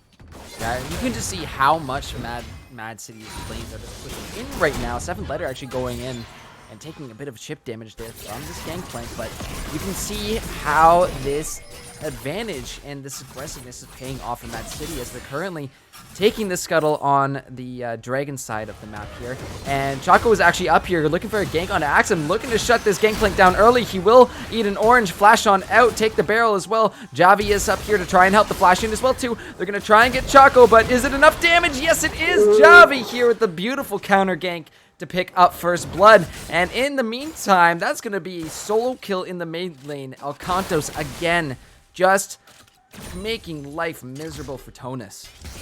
Contos is just having a wonderful time here, and unfortunately the Poppy really couldn't help setting up that kill onto the Gangplank because how many minions were under her turret? It was a nice good wave, or sorry, 2 or 3 waves underneath her turret, and she was forced to really pick those up before you could really help the Hecarim, and unfortunately that gave enough time for the Toledo to walk on over, save the Gangplank, and get us some nice gold into the pocket of both of them. And with that though, you can see double scuttles on the side of MAAD City. They've got control of pretty much half this map, and you even see a deep ward all the way down to the Raptors in FK's jungle. So this setup for this first Dragon is looking definitely ideal for them. We are going to see the pickup of a kill there. That Leo stepping a little bit too forward, and that's just the scariness of this Pantheon, how much damage he can truly pump out. You got to be careful with him in these early levels because he is absolutely menace to deal with. And definitely, and unfortunately, the Gravitum gonna be enough to lock down this Kai'Sa, and Pantheon there to jump on him right away. Bright Knight is taken out as well. That is the scariness of this Aphelios. Gotta watch what guns he's got. That Gravitum paired with the Pantheon, and of course Graves is now popping off. This is how fast this game's moving. Our direct to camp can't even keep up with it. Looking really good for MAAD City so far. 5 minutes in, 5 kills. They're looking for another one. Leona with the Zenith Blade in.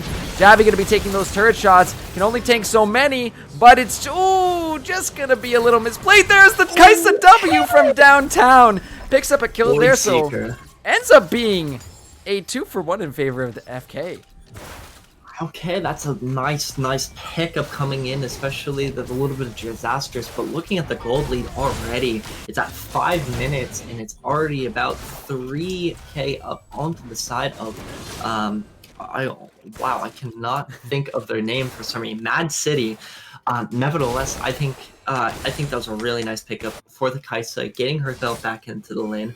Unfortunately, the Leona was pushing a little bit heavy, probably trying to notify and maybe scare off MAAD City's bot lane, especially that Galio was rotating over with the Predator, but just stepping a little bit too far up. Speaking of rotations, yeah, Axum's going to get caught out in the top lane, thrown back into that turret range by Chaco, and that's going to be enough to pick up a kill there in the top lane.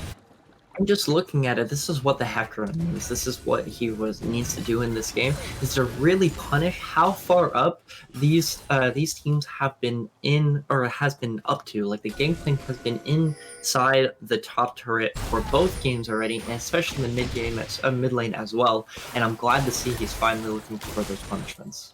Bring your attention to the boots that the Leona has picked up. I think that's a really smart idea. We were talking about the fact that there is 4 AD champions on the side of MAAD City right now. So the formerly Mercury Treads, now plated skill caps. Not Mercury Treads, sorry. Tabbies. I always get them mixed up. But nice Xenoblade into this Pantheon. They're going to look for some damage on Ares. He's actually chunked down to less than a third of his health there, so very close. And a nice little Zenith Blade over the wall there from Zero. And Bright Knight is really playing his time, really trying to bait this Pantheon to overextend it, using his W and stun up the Kaisa there. It's really, he has to kind of play these fights slow, especially how aggressive it is. But the dive! Yeah, the dive on in. Direct to camera will betray us once more, but Chaco is right there to help pick up this kill. Nutty is going to get jumped on next. And that will be 2 for 1 as Chaco is going to be taken out by this turret. However, Javi is here to look for the trade up as Kaisa battling back and forth. The flash is actually going to come out, but here comes Leona. The flash Q as well too. Zen played in. One more auto will do it. Javi stays alive for now. And somehow they survive this, but yes, like you said, here comes Mr. Graves, and Bright Knight is just going to accept death. Will sidestep this ult and gets the execute. What a boss! Absolutely amazing. That was, I think, in that situation, that's the best thing you can look for. Looking over to Akantos, is that, I presume that's how you say it? It's just Akantos, yeah. Akantos looking over and missing the Graves ultimate there was super unfortunate as he dances his way to see the Kaisa's death there, getting the execute, only getting no gold back into the hands of MAAD City there, of looking to the rotate. Galio might be in trouble. Oh yeah, he's gonna dash on out, but that's Atilia wall jumping on. He's actually stunned, but manages to get the flash over the wall. Does not matter because Javi is there with the knockback, brings him back on over, and they pick up the kill on Galio. He said, "Where are you going? Come back over. We still have some cookies left over." Nevertheless, bringing him back to home, sending them back to home base there, letting them know what's up about what's it. Holy moly, brain. Nevertheless, coming over to the dragons could be a cloud dragon. I'm actually super excited to see if there's not like a million cloud drakes coming in. This might be a little bit of a bait, but Pantheon a lot more squishy than one would expect. However, Javi is here as well too. Solar Flare will come down, and Zero is the one picked up, but it will be a trade kill coming through for Bright Knight. Slowed down by that Gravitum and is now keeping his distance. Learned from that early start of the game how scary Gravitum and Pantheon can be. Oh, definitely. Graviton is, in my opinion, as playing affiliates a little bit, especially early on. I love Graviton. I think Graviton is they're going to find him again. Pantheon jumps on. The heroic entrance actually coming through from Galio, but it's going to be a little too late. Tone is looking to go in. That's going to be the taunt. That's going to be the Q. But look at the damage coming out of Nutty Bars right now. He's absolutely nuts, but his Q will hit a minion. One more auto will do it. He's under the tower. The spear will miss it. It's just an absolute mess. So close to finding the Galio. Oh, I can just feel that one, but Pantheon almost actually loses his life. He's just at 20 health there, casually. Missing the Calibrum Q was very, very unfortunate. Using Graviton to set that up, cleaning up the Kaisa there, and unfortunately running out of Graviton. The Hecarim's looking for the Graves, though. He's looking. He pushes him back into turret range, but he's not going to take any shots. Lots of damage coming of it on Countess, but Javi is here once more, exactly where he needs to be. He's showing up at every single gank Chaco has tried to make and turn things around in favor of MAAD City. Just incredible map awareness from this jungler. And unfortunately, it looks like it's going to be the end of the Poppy as well, or maybe not. She gets the ulti off, but flashes out. The Cannon Barrage will be the end, so yeah, Paige, you got it. I just want to look back into the pick of the Galio. Unfortunately, the Predator is not working out for him. I think that's the reason why a lot of people do not take Predator on Galio, is that you really have to use that Predator early on to really push out the mid lane and really look for those early ganks with that Predator with boots and stuff like that. But it looks like he found the Galio there. Caught him out again with that red buff on the Graves as well too. His ulti is not available, but a couple more autos will do it, especially if he gets that dash in. However, yeah, caught out there. The 2-level advantage there from Alcantos is going to be scary enough to pick that one off. But we see the Hecarim is roaming around to this bot lane. Beautiful solo flare. The cleanse is popped immediately, but it's not going to be enough. So much damage coming out of FK right now as Ares is picked off too. A TP from Axum, and he's actually going to get get the smite on down. Here comes Javi once more. Does not matter because that will be the kill going on over to Choco. They find one, they find two. It's just so clean from FK. They find themselves a beautiful fight there in the bot lane. I think one of the main ways they can stay in this game and really propel themselves forward is to get these really, really nasty fights in and make this game into a clown fiesta, I would say, to get up those free kills, especially how much pressure they have with the Hecarim Kai'Sa combo, and with the solar flare with the Zephyr with the Leona. It's a great utilization of those combos together, but it looks like Kai'Sa might be caught out here. The flash, the W from the Pantheon, tons of damage as well as Nutty Bars is here to follow up and clean up that. This might be a little bit dangerous for Choco as well too. He's caught out in Mad City's jungle, knocked on back. Javi so clean with those Talia abilities, every single one. I can't even put my finger on one of them because he's just landing every single skill shot you can possibly imagine. However, the top lane, we see 7th Letter trying to get away from Axum's gangplank, but after last game, we saw what happens when you allow this player to pick up his gangplank. Definitely, it's a very scary GP player, utilizing his barrels to full efficiency. And I just want to say, the movement of this Graves is going to be absolutely insane, with his dash to gain super, a little bit more tankiness, the Gale Force dash getting a little bit extra damage, but also giving basically a free flash over to a champ that already has a dash, and using his collateral damage as movement is just going to be an absolute monster. Going into maybe even the Kai'Sa when he's trying to look for like an all-in with the Hecarim with the Predator's Instinct coming up with the Kai'Sa here. I'm just looking at the items and I'm saying, what do these champions want? I think they want to fight again because Ares is going in, caught by that solar flare and actually picked off right side, pulling the trigger on that one. That Aphelios started doing a lot of damage, but he's going to pop his ultimate and it's going to be so much damage. Here comes Galio with the heroic entrance, and Tonus will find the kill even with that cannon barrage coming down. Ends up being a 1-for-2 actually in favor of FK there. I think that Kai'Sa ultimate, or that Predator's Instinct, was very, I would say, ambitious, but nonetheless, it really worked out for her. Getting that stun out early, not interrupting her damage too much until it matters most. Getting her stuff on the ledge, but it looks like Graves is getting caught out. Caught out by 3 members of FK, and he's just going to get blown up here. Javi is here, was able to take the turret, but the Hecarim ulti is back in. Here comes Ares, though, and Mad City looking to turn this back around on FK. Look at the damage coming out of Choco, though! He's still able to pick up one, turn that into a 2-for-1 situation in favor of FK, and they're still showing lots of signs of life in this game. Kills only 15-19, gold only 4.5k apart, so a lot closer of a game this time for FK. Definitely a lot closer. It's still a little bit far behind, especially how gross Aphelios is with Calibrum looking for the final kill, unable to find it though. He's looking over to the next gun, and I think that's going to be Infernum. They're trying to all in the Galio here. Yeah, they're looking for some more damage here as the push onto this inner mid-tier turret is still going. Gonna see some action up in the top lane as well too. 7th Letter trying to get away from this gangplank, but I think an orange, if he gets an orange here, nope, he'll just simply sidestep the Poppy ult and the chase will continue. I did want to bring up a good point a little while ago. We were chatting about builds and stuff, but all the plates were taken by Mad City. Every single one were taken before those plates disappeared. So that is a lot of extra gold in the side of Mad City, and that's where we're kind of seeing that 4k difference right now. However, some of the CS difference are also pretty significant here at 16 minutes. Definitely, and it looks like the Hecarim's going for the gangplank here. It's trying for it. The barrel will do a bit of damage, but that challenging smite does so much. The cannon barrage does come down to say, hey, back off, I got the rest of my team here, and Choco will disappear back into his jungle.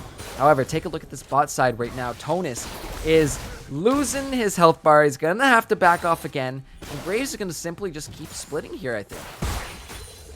I think so too. I think that's the best option, especially if Talia has eyes onto the other side of the map. Solar Flare will lands, and the blade goes wide, but the Solar Flare to follow up. Bright Knight picks up a kill here, and now it's Nutty Bar caught out in the mid lane by himself. He pops his ult. However, Choco is starting to really roll in this Hecarim now. Man, just the absolute catastrophe coming over with I almost said Crime City. Wow, I'm really off. MAAD game City. Today. MAAD City is just absolutely blundering all over the place. If you look at it, they just keep splitting themselves up and not getting anything out of it. There was a kill onto the GP there with the Hecarim, and then they immediately rotating after killing the Talia there, rotating over to Nutty Bars, picking up that Aphelios and just absorbing all that gold into the Hecarim and into the Kaisa. It's going to be an absolute monster once we get those 5-5 team fights, and I think those 5-5 team fights will be coming in with the next Dragon. Yeah, that little bit of a gold advantage definitely going to be helping, but it is not as significant this game as it was in the previous. What I am kind of noticing, though, is that Alcantos is off in the side lanes just power farming right now, trying to get that gold up to look for some items. You can see the gold difference between mid laners is pretty significant, but Choco down in the bot lane looking for Axum once more, as the rest of MAAD City here actually making a gank onto 7th letter. He's going to dash out as Poppy, but pulled back in by the Talia. The spear is just going to go a little short on that one. But MAAD City looking to kind of push on this top inner tier turret, as the rest of FK over on the blue side of MAAD City jungle right now. So a little curious what's happening between these teams, because one of them's taking a inner turret and the other one's off in the jungle. I think they're trying to pressure both sides of the turrets here, but I'm very interesting. It's very interesting why they're all the way over here. They want Axum dead. They do not want this Gangplank to be alive anymore. They're going to dive him under that top turret and potentially look to even pick this one up. Trade turrets across the map as Herald is spawned up there. This is actually potentially really good. They're able to get a charge off on the inhibitor. Potentially, for sure. It seems like they're going to get the respect there. Oh, check this out. Ares is just picked off by Bright Knight in the jungle. And this is where we start to see. We're in the mid game now. Pantheon starts to fall off quite a bit. He was really good in those early levels for making picks and still is. But if he's caught out alone, he's not quite able to 1v1 the ADC anymore. I think that was I'm still like flabbergasted of what the play they made there was actually really, really good. Pushing them off of the inhibitor to go protect their own inhibitor. As you can see, it's very, very low, and they're really forcing this Infernal to getting onto their side. Do you think this is going to be a 4 Infernal game coming up? Well, you know what? We do see FK pick up their first Dragon of the series. So I'm having a lot of more hope for them in this game than I had for the last one. That gold lead is still very, very small, about 2.5k now. FK is starting to close that gap, so we definitely have the possibility of that. I gotta keep an eye on Alcantos though, because his Graves is pretty scary. He actually stops the Galio from dashing away. Look at all that damage coming through. The Gale force forward, however, 7th is right here. The flash forward from Nutty Bars to pick up Tonus. However, Solar Flare comes down, and Choco is there as well too. Big Aphelios ult, but it's not gonna be enough. Pantheon dropping down as well too. And in the side, Graves is still alive, trading up with Poppy. Does not matter. Choco is an absolute beast right now, and I don't think he's done yet. What can I say? The ants go marching one by one for Raw. They're going in one by one here, trying to focus up, and they're not even 5v5 team fighting with the advantage of the gold advantage they have. They have a lot of AoE damage coming from Aphelios ultimate, coming from Gangplank Barons and the Cannon Barrage, and that's really just hindering them, allowing this Hecarim to really run away with the game and utilize what he has best, which is a lot of damage. At this, Choco trying to go over the wall to trade for this Talia, but he's actually going to get picked off, which means no more Baron. I'm honestly a little surprised they backed off. Maybe for the best, because this Talia ulti is up. Not going to take the expressway into that one, but the Cannon Barrage is also up. And not seeing that for a little while is probably a good indication. Hey, you know what?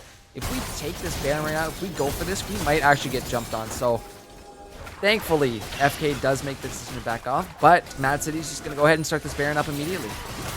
Man, I think that was a huge throw going over the wall to try to pick off the Talia. I saw what he was looking for, thinking that he had a lot more damage than he had, but unfortunately he took a lot of damage from Baron, going from about like 60% HP to 40, and then deciding to ult over the wall, so they just had a heavy pickings. over him. Gonna be close, but the Baron does go over to Mad City. Let's see as this fight is gonna continue to break out. Big Sulfur on the backside. Bright Knight has gone back to his support, able to pick off this Graves. That is absolutely massive for the side of FK, but the Baron buff is still there. 7th letter is getting low, trying to go back in, but Ares is gonna clean him up. A lot of damage coming from Nutty Bar as well too. Let's see right now. So far, a 2-for-1 in favor of Mad City, but they are the ones walking away with that Baron. Indeed, and I think I'm just looking at it and seeing what can they do at this moment, and it's going to be Hecarim and Kaisa versus the world at the moment, and that's what FK has for him. Nonetheless, I'm just trying to think what they can look for. Maybe another 5v5 team fight coming with that relentless assault coming from the Hecarim, or keep looking for picks as Mad City has been looking for a lot of picks recently and just getting collapsed on way too fast for them to really respond to. I don't know if there's a clear objective on the map they can look for. Maybe looking for a couple towers, maybe rotating to the bot lane, helping the GP out, getting that extra tower. But I think it's really hard to crack over an inhibitor tower here. I think it's just hard to, in general, to crack a tower for FK at this point. They have taken the top and the bot outer turrets, as well as the bot inner turret. But with the way Mad City has set themselves up on this map, the way they're setting themselves up with vision, it makes it very hard to push out past half, because there's a good chance there's a Pantheon and friends waiting for you in the bushes.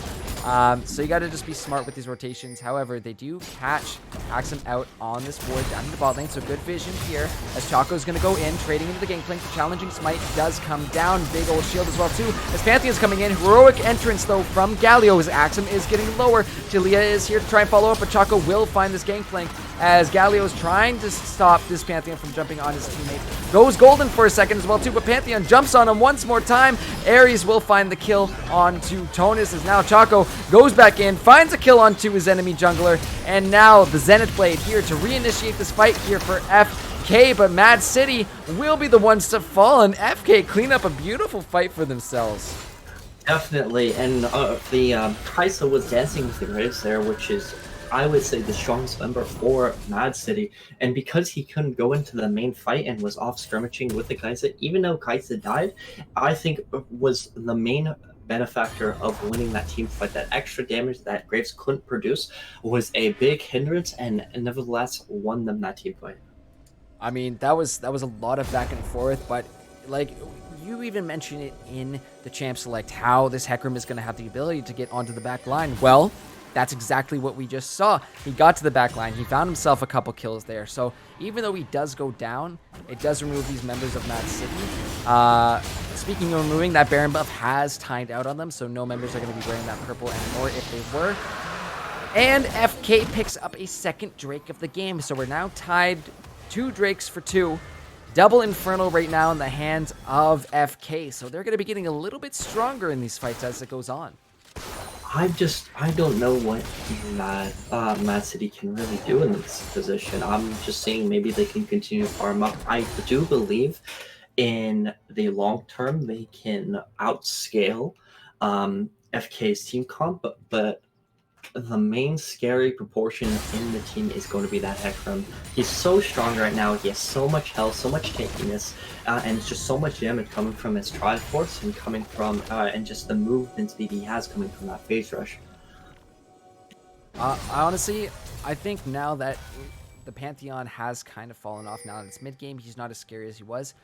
To be really sitting with that Aphelios on the back line waiting for Hecarim to come in, and know Chaco is diving this game. He's looking to be very aggressive. So if you can stick that Pantheon in the back, leave Ares to kind of protect Aphelios and get that stun off onto Fast Horse, I think that's kind of the ideal situation here for Mad. They are still able to make some nice picks, so the vision game is going to play a huge role here as we see Mad City currently going into the red side of FK's jungle, clearing out some vision, getting some wards of their own, and they might actually find Zero here as Leona has been found by a few members of Mad City, takes a couple whacks from the Talia. But just taking a look at this map right now, how aggressive this Graves is right off the bat. They know Poppy is over in the Baron pit too by the vision they just cleared out. And this sitting on knife's edge page. I think a lot of that, even though the Leon 100% should have been caught out there, I just think the feeling of them getting caught out the back room is so great, especially how all over the place he is. Getting up with those extra kills, coming out ahead on most team fights is a very scary thought. And now you can see MAAD City finally grouping 5v5, maybe looking for the objectives here. Baron's coming up, and that's a very real objective coming from both sides here.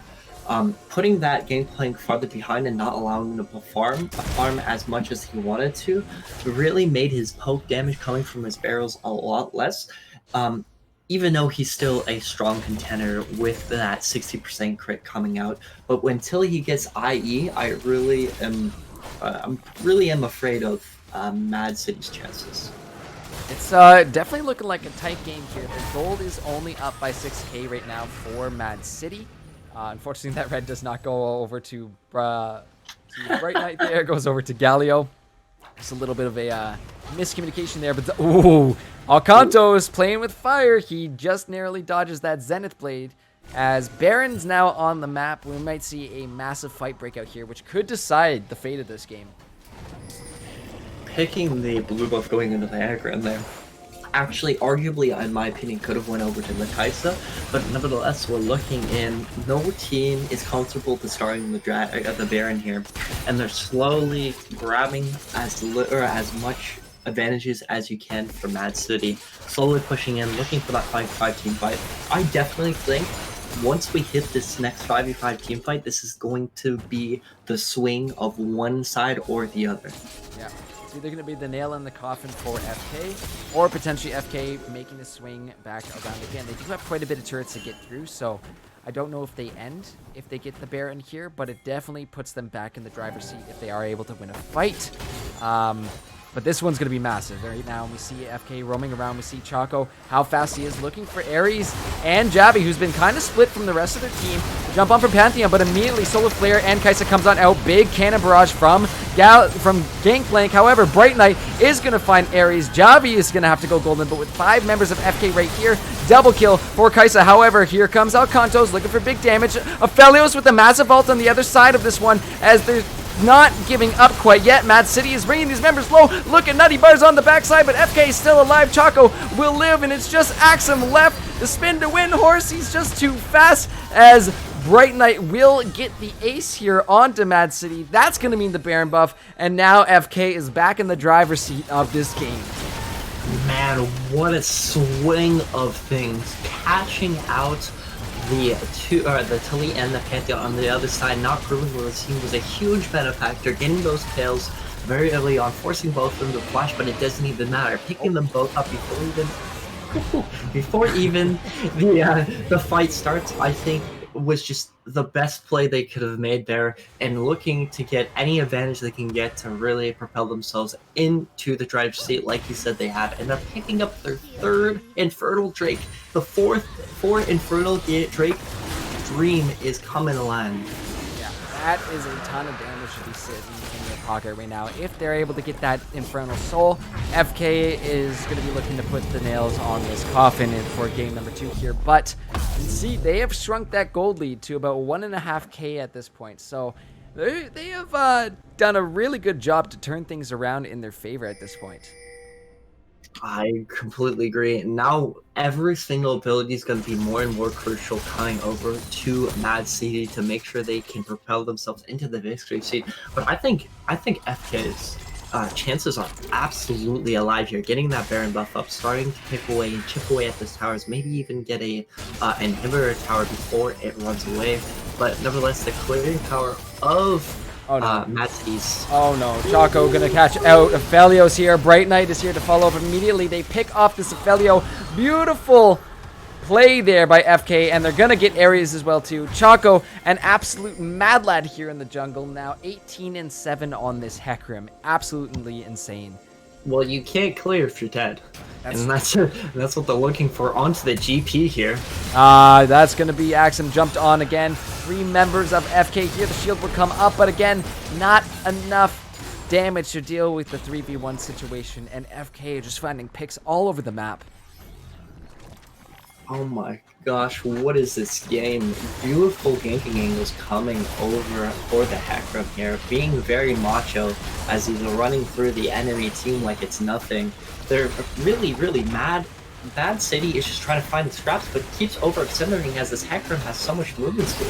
Choco is going super ham in this fight. Alcanto's actually taking quite low. Kaisa almost cut out there. Going golden. Solar Flare will come out, but the Poppy ult to send these members of MAAD City back into their base. Javi getting low as well too. Heroic entrance from this Galio. Not going to knock up anybody, but Javi going golden here and picked off. Look at the Galio CC as well too. Helping out all these members of FK. Try and finish off these few remaining members of MAAD City, but Alcantos will find a kill, will get jumped on, double kill for him, but he is taken out during that. Pantheon ulti back in, but the rest of the members of FK here are pushing that inhibitor. They will find it, the Poppy to block the engage from Ares, and that will be the inhibitor picked up, plus a bunch of kills. Gold favor just in the hands of MAAD City, but only by around 900 gold at this point. This is just way too close.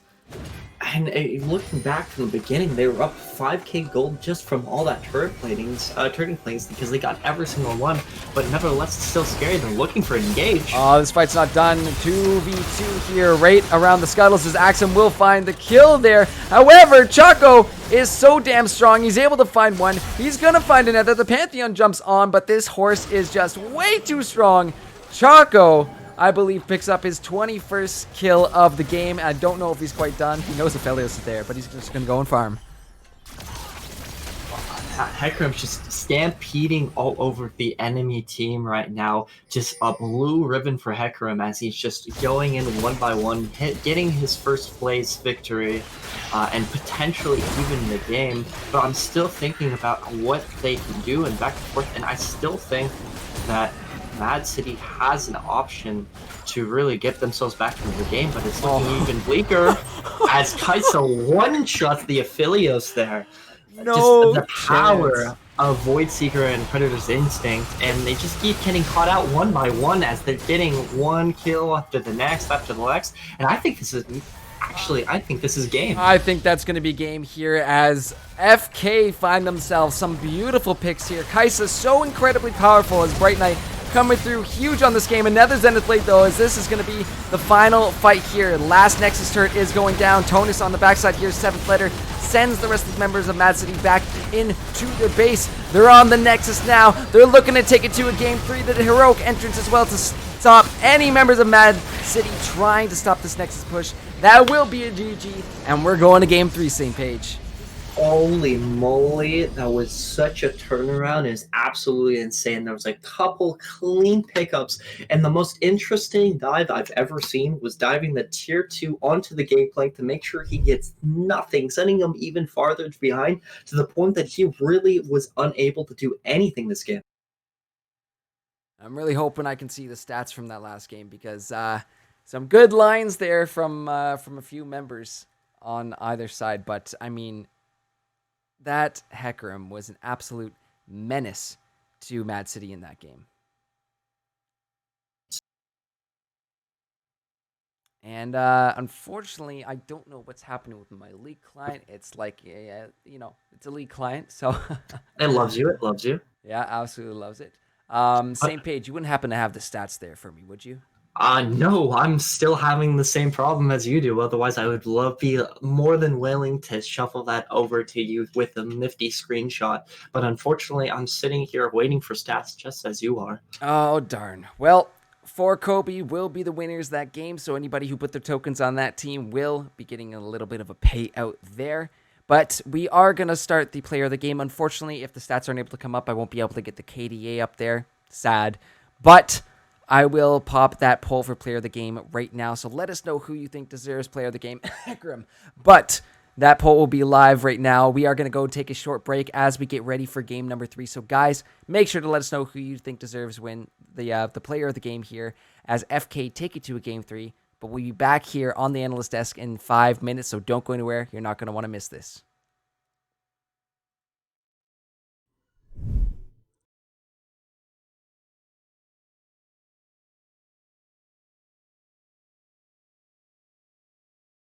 You can redeem your points for whatever you want, like a smoothie bowl after a tough day, cupcakes to celebrate your dog's birthday, or that donaire you've been dreaming about. So go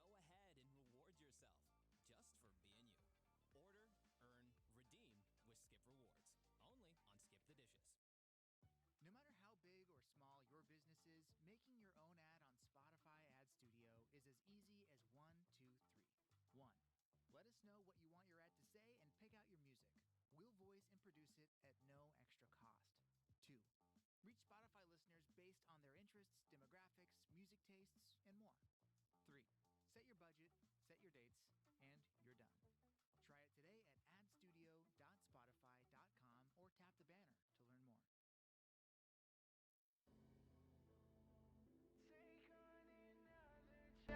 From a time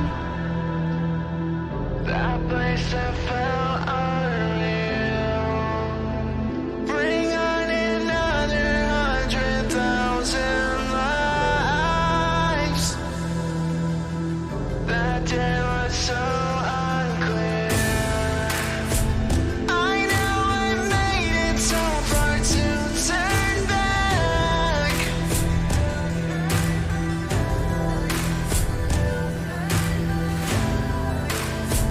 To take my way to the light from pitch black.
Alrighty. Welcome back, ladies and gentlemen, to week 1 of the LTS Legends Esports. Just epic Diamond League. It has been a fun night for us here tonight.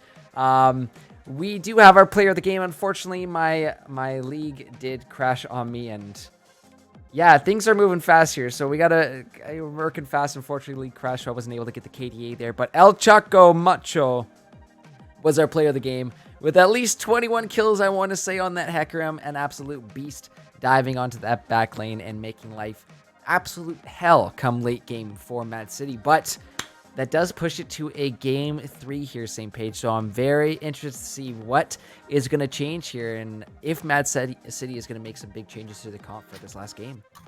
And you know what they say, boys, stay golden, Pillony boys, stay golden. And that's exactly what they did for FK, running it through the enemy team comp, through MAAD City's team comp, and straight to first place, getting that W for their team. But on it, I just would say it's not only just him, it's all about how the team walks around and helps the enemy team, especially for Mr. MVP, player of the game, El Chaco Macho. I do have the KDA now, 21, 7, and 11 on that Hecarim. Definitely think that is going to be a must ban here from the side of MAAD City, or a pickup here. But for Kobe, opting for the blue side once more, they do get pick in game 3 here. So they are going to go back onto the blue side, but we are going to get to see these picks and bans very, very soon. So looking forward to seeing what the answers are going to be for that last one. That Hecarim was just scary, and I think the easiest thing to do is probably just ban it out. Probably, for sure, but we were also talking about the Gangplank last night with Axum coming in here, and they really dealt with that Gangplank super well. So do you think it will be easier? Like you said, it's probably easier to ban it out, but do you think will they have any counter picks for the Hecarim? That's definitely up to what Javi is feeling on this jungle. We saw the Talia last game, and it was actually pretty gross, that Talia just landing every single possible skill shot, and really gross with the interactions with her walls and flipping people over. So I'm curious to see what the answer is going to be. It seems Javi has some picks that are pretty spicy, but honestly, what do you do to counter a Hecarim? I'm not too sure, but we are going to flip it over to the draft to see what these players are going to pick up here in the final draft of tonight, because this is it. We're at game 3 right now. This match will decide a winner for us in this series. It's feeling like we're basically in the pros right now with these. I love doing series. I love it. I love doing series too, and I think it's I think best of 3s are very, very helpful, not only getting more games in to give a little bit more feel of how players are going to be interacting with each other, but it gives a little bit more gameplay. If you're going best of 1s, you can see just one team stop the other, and that's it. But as you can tell, there isn't much of a skill gap between these two teams, excuse me.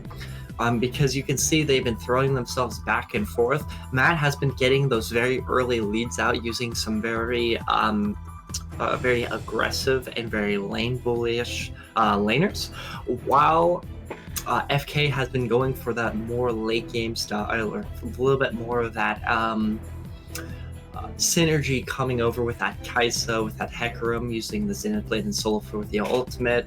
I think the team synergy there for FK is definitely there, and it really propelled them in game 2. I really liked what they did with Bright Knight and El Chaco Macho's matchup there. I mean, that Hecarim just enabled Bright Knight to really take off during that game. I mean, like, not even just in terms of kills, but like physically taking off in the lane.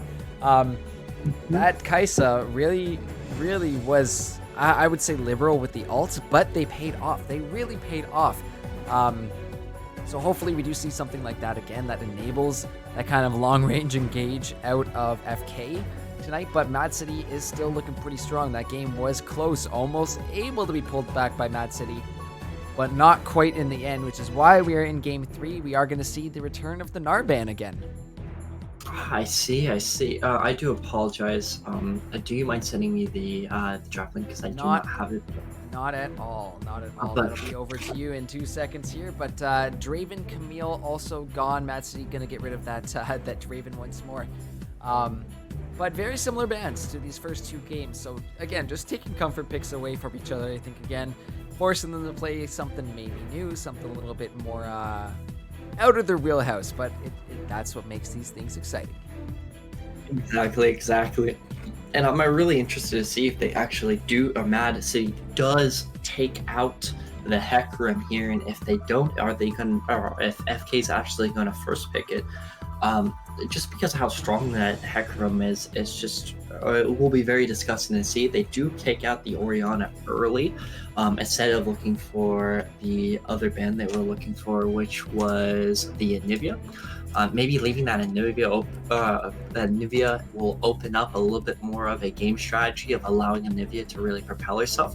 Again, coming over from Alkentos, he's a very much of a person that likes to wave clear, likes to push in, likes to shove, and Anivia is also one of those champions that really enjoys doing that. Interesting. The Poppy going to be banned out from the 7th letter. They played that in both games so far tonight. But that does leave the potential for a first pick Hecarim again. And after Choco's game, oh boy, that fast horse was doing tons of work. Really just making stuff happen, making those picks start and initiate for his team to really get rolling. And there it is. There it is. Not a mystery that one was going to show up here as the first pick, but Choco going to be back on that Hecarim, and I think that is just fantastic for FK here. Definitely, and I actually think the Poppy ban is actually a really smart choice. It could have went for the Hecarim for sure, but the Poppy has been one of the champions that really has been holding Mad City back, especially with the W stopping, because they really like to enjoy using a lot of dash champions to really engage. Pantheon stun. Even in the first game, if you look at it, they were going for something like the Samira, the Alistar, and because they've been flexing the Pantheon so much, I'm really surprised that I'm not really surprised that they banned the Poppy there, but I see that they switched it up. It took the Kai'Sa away from the 80 carry for Kobe here, and I'm really interested to see what he will be bringing out against the Kai'Sa, especially that's his main 2 champions, the Draven and the Kai'Sa. Yeah, that's actually really massive here for Mad City to pick that away from both Brightside and Zero.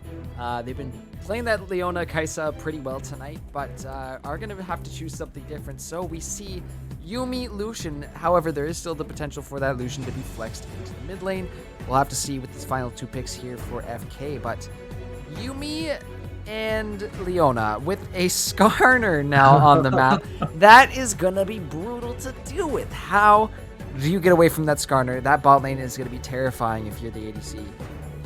And a lot of self-field coming over from Matt is actually going to be a great way to deal with the Hecarim, because Hecarim typically likes 80 carries that are very immobile and can't really get away from them, especially using his Relentless Onslaught to get on top of them, and maybe using his E to charge right into them, especially that Kai'Sa has that invisibility in the Leona peel. It's going to be very, very crucial. And I think really this Yuumi pickup is not for the laning phase, even though he did pick up the Lucian, another aggressive 80 carry that Bright Knight likes to pick. I think the Yumi's for the Hecarim. Yeah, you know what? Now that I see that together, I didn't put 2 and 2 together. Fast Horse and Yuumi. That... Oh, no. I think... God, yeah. please, no. That is... that... I don't know why my brain didn't put 2 and 2 together, but that is actually ridiculous. We saw how powerful Choco was in that first game, which is why we probably saw the Yuumi ban out last time, but they pick her up in this first round. They take her as the B2 pick, and this might get even scarier. Choco's Hecarim was already terrifying, and now it's just essentially on steroids at this point if you have a Yuumi roaming around with him. They definitely all end with this comp. They're saying, we want the Hecarim to have as much time of his life as possible, and it's really going to be accelerated with this Yuumi pick. Now, I can definitely see some problems with the Hecarim, though. Even with the first 3 pickups, the Skarner ulti can drag the Hecarim away, and that's, I would say, the majority of the damage so far into this comp. And especially that maybe even if the Lucian was a problem, I think Skarner's just going to be a huge menace. I think, although I believe that the Yuumi picking up the Moonstone and um, picking up the Water Staff here is probably gonna, or what we're gonna see onto this Yuumi. But I think this Yuumi is gonna have to pick up a Mikhail sooner than later, especially once we hit those mid-game team fights, looking at second Dragon or maybe even the third. That their whole identity right now, especially with the Wukong, is looking to lock that Hecarim down to make sure he doesn't run over the team like he did last game. I mean, this is chat just said it. I was about to say it too, but the QSS tax is gonna have to be paid this game.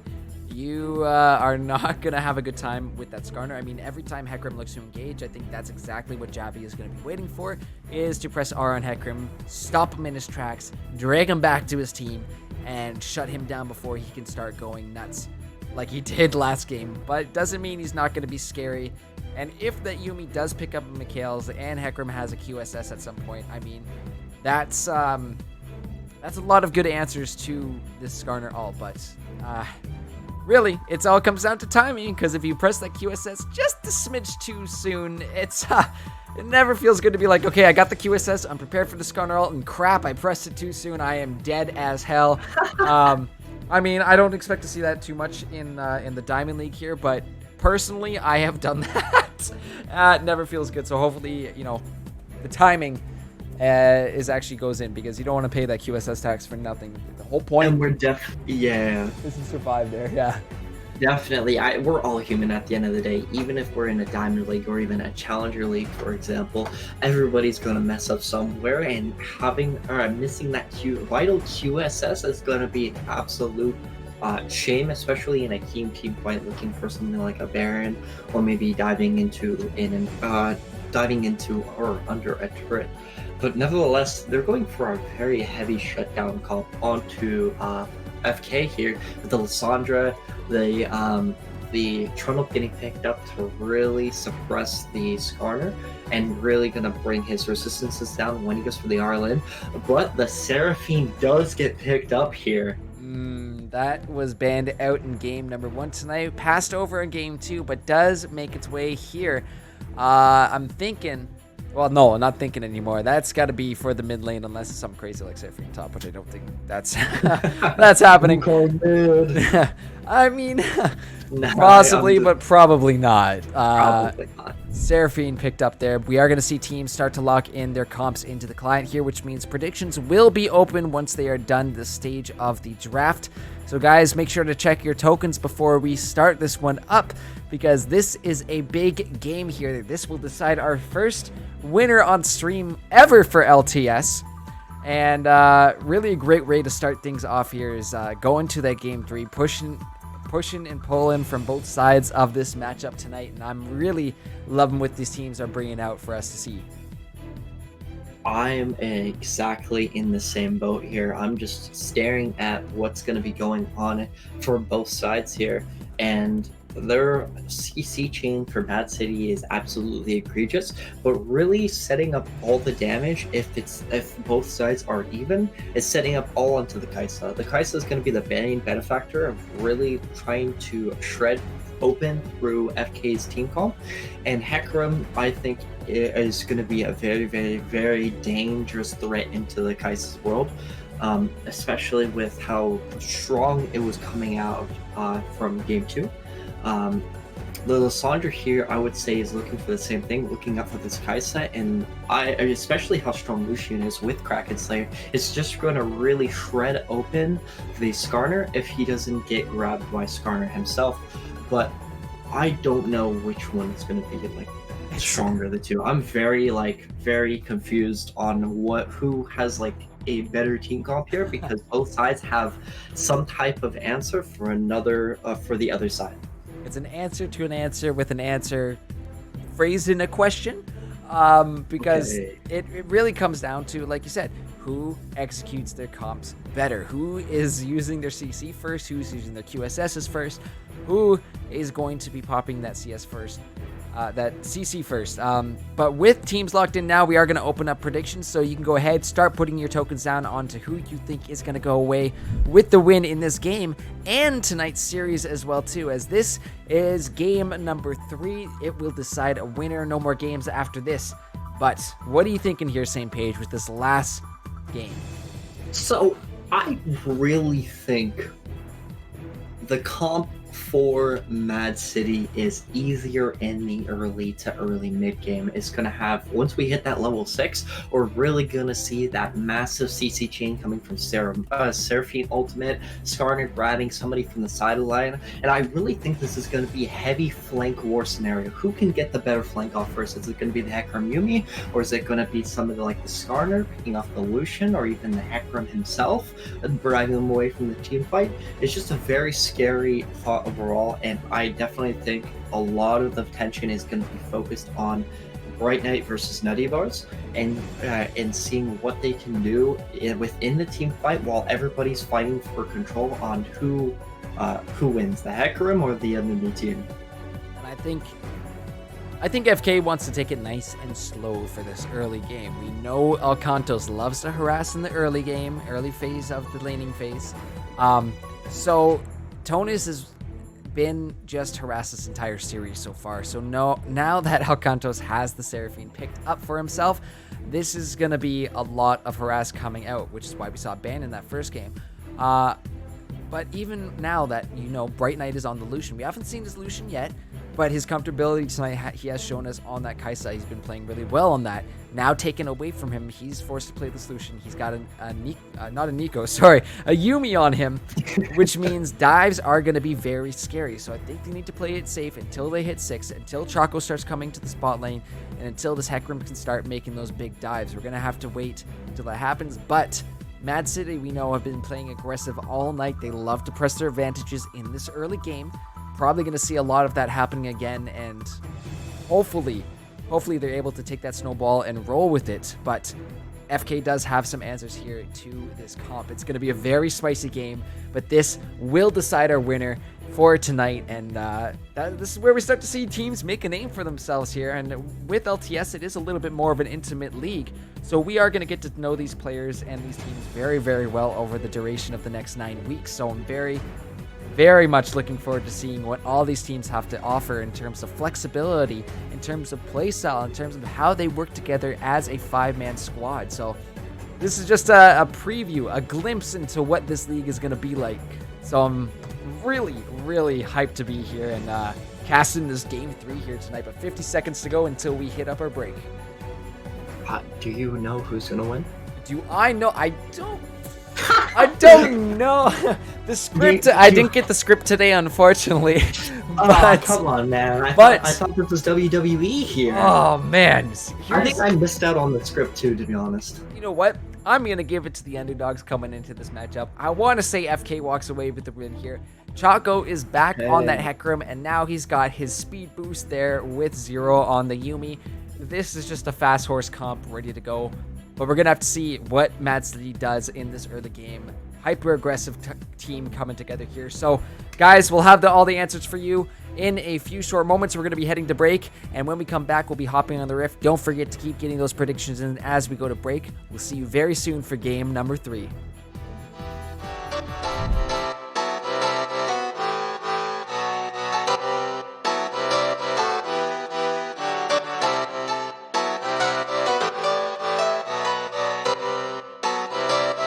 I saw you smile from across the bar. Yeah, she was pretty and so close but so far. She flipped her hair and I thought this can't be true. How does a man like me get someone like you? And then she looked at me and I was confused. Everyone here can't be the one that she'll choose. And I looked back and saw the spark in her eyes. This can't be real, my head's telling me lies.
gentlemen, welcome back to the LTS week number 1. We've got our third and final game of the night, both teams with a win in this series tonight. But this is the one to decide it all, to see who's going to be up in the standings here after week 1. But a couple of strong comps from either side, and both these teams have been playing really well tonight. So even us casters are undecided on how this one's going to go. But Fast Horse paired up with Yumi. That's just the classic here for tonight. So I'm really excited to see how fast Choco's movement speed can get up to with his Ghost. And like we stated, there's going to be some scary things coming over from the city themselves all the way over with strong lanes. Seraphine in the mid lane is very, very strong, but there's going to be a little bit poking out back and forth while I talk. But nevertheless, it's very, very strong coming over to MAAD City there. Nevertheless, I'm just really excited once we hit the team fighting area, what's going to be going on and what's going to be happening. Because after level 6, MAAD City just has such a strong comp at level 6, but it doesn't mean the Hecarim and the Yumi combo is not a threat. Relentless Assault, getting those massive fears like he was doing in game 2, is a very, very, very scary thought to have. And just you seeing he's starting red buff, so that means he's going to be focusing onto that top side there, maybe in the mid and top, and Skarner's soloing starting off his red, which he's going to be full clearing with the Hecarim, and going for the inverse. Skarner's going to be looking for the mid bot lane. And really, I think the Skarner's whole identity here is just to farm up until level 6. I don't think he's going to be looking for too much ganks unless they're really pushed up. But I don't even think they're going to be pushed at all, especially when Kaisa and Leona hit level 2. It's going to be a very, very scary lane for the Yumi Lucian. Yeah, I gotta watch that level 2 coming out of them right now as they just hit it. Leona going for some wards right now, but you see Choco floating around this mid lane, and I did notice something as we keep our eyes on this bot lane, that it is an Aftershock with Sandra. So I think just to have that, I think the idea here for FK is that they further enable this Hecarim, get more slowing, get more CC on, as that's going to be the Lissandra going in immediately onto Seraphine. Choco is here as well too, but he's rooted on down, and Seraphine's just going to sing her way on out of that one. I definitely think if they wanted to look for that gank path there, Hecarim had to blow Ghost there, and because he didn't go for Ghost, and Lissandra reacted a little bit slower, forcing herself to use the flash to get on top of it, Seraphine didn't even need to blow any summoner spells. And now we just hang level 2, and you know that Lucian's going to be scared, especially if the Luna just collapses onto their Wukong. Yep, Axum will find Choco out in his jungle, force him to go for a back and not be able to take it through. So this is definitely not ideal early on for this Hecarim being put behind. He's already about 8 CS down from his enemy jungler right now. So that's I mean, it's 1,000 little cuts, right? You miss your blue, you're down in CS, and now Skarner's got that slight little bit of advantage for this part of the game. Definitely, and being slower onto that field there, unfortunately, those little advantages that MAAD City is picking up there is going to be very scary, but Hecarim is looking for the gank bot lane. He does have Ghost. Yes, he is. The slow from the Yumi as well. They just decide to go for this Leona. We're gonna pop the flash from Ares, but one more auto will do it. First blood for Choco once again, coming through massive on this Hecarim, and seeing that Heck bot, we might see potentially something up in this top lane, but Javi just going for that scuttle, and knowing that blue buff was stopped earlier by Axum, he's going to go ahead and steal some jungle CS from Choco. That's a great idea to really put him pretty far behind, because the Hecarim assumed his jungle was already gone after seeing the Wukong be so aggressive onto the Hecarim. He just presumed Skarner was going to be there, but because he's taking it so late, that the Hecarim's actual clear is going to be just stifled a little bit, because he presumed the grab is supposed to be coming up soon in the next 30 seconds, and it's because it's just being taken now. It's going to be the next 2 minutes or so before that grab really starts to come back up, as you see the wolves are coming. Yeah, saw the question mark pings in the jungle as well too, but once Sandra got over there, got the vision in the blue, they realized, must have been taken. They don't actually capture Skarner there, so I don't know if they have an actual timer on how long ago he was there, but it wasn't that long. But as of this point, things are pretty close. We're at 5 minutes, only 1 kill in this game, and the gold is relatively even at this point. There is going to be a Mountain Drake on this map, but I haven't seen anybody making big plays over here. Like you said, kind of farming up to get that level 6 before we start seeing that Skarner in action. I'm very interested. Both laners on the top lane have their TP. Both mid laners has their TP. They're both trying to hit level 6 before things start happening here. The Hecarim cleans out Skarner's jungle, the wolves and the Gromp. I would presume he would have left one little wolf for him as a little bit of a treat, you know? Oh, big Seraphine ulti in the mid lane. Tonus is out of mana right now, and Alcantos also kind of low in the mana, so I think it's just a little how do you do to back off and kind of force this wave underneath the tower of the Sandra. I'm actually surprised he blew ultimate there, and that's literally, I know Seraphine has a lot of damage there, but I don't think it was enough to really do anything. It's definitely pressuring off.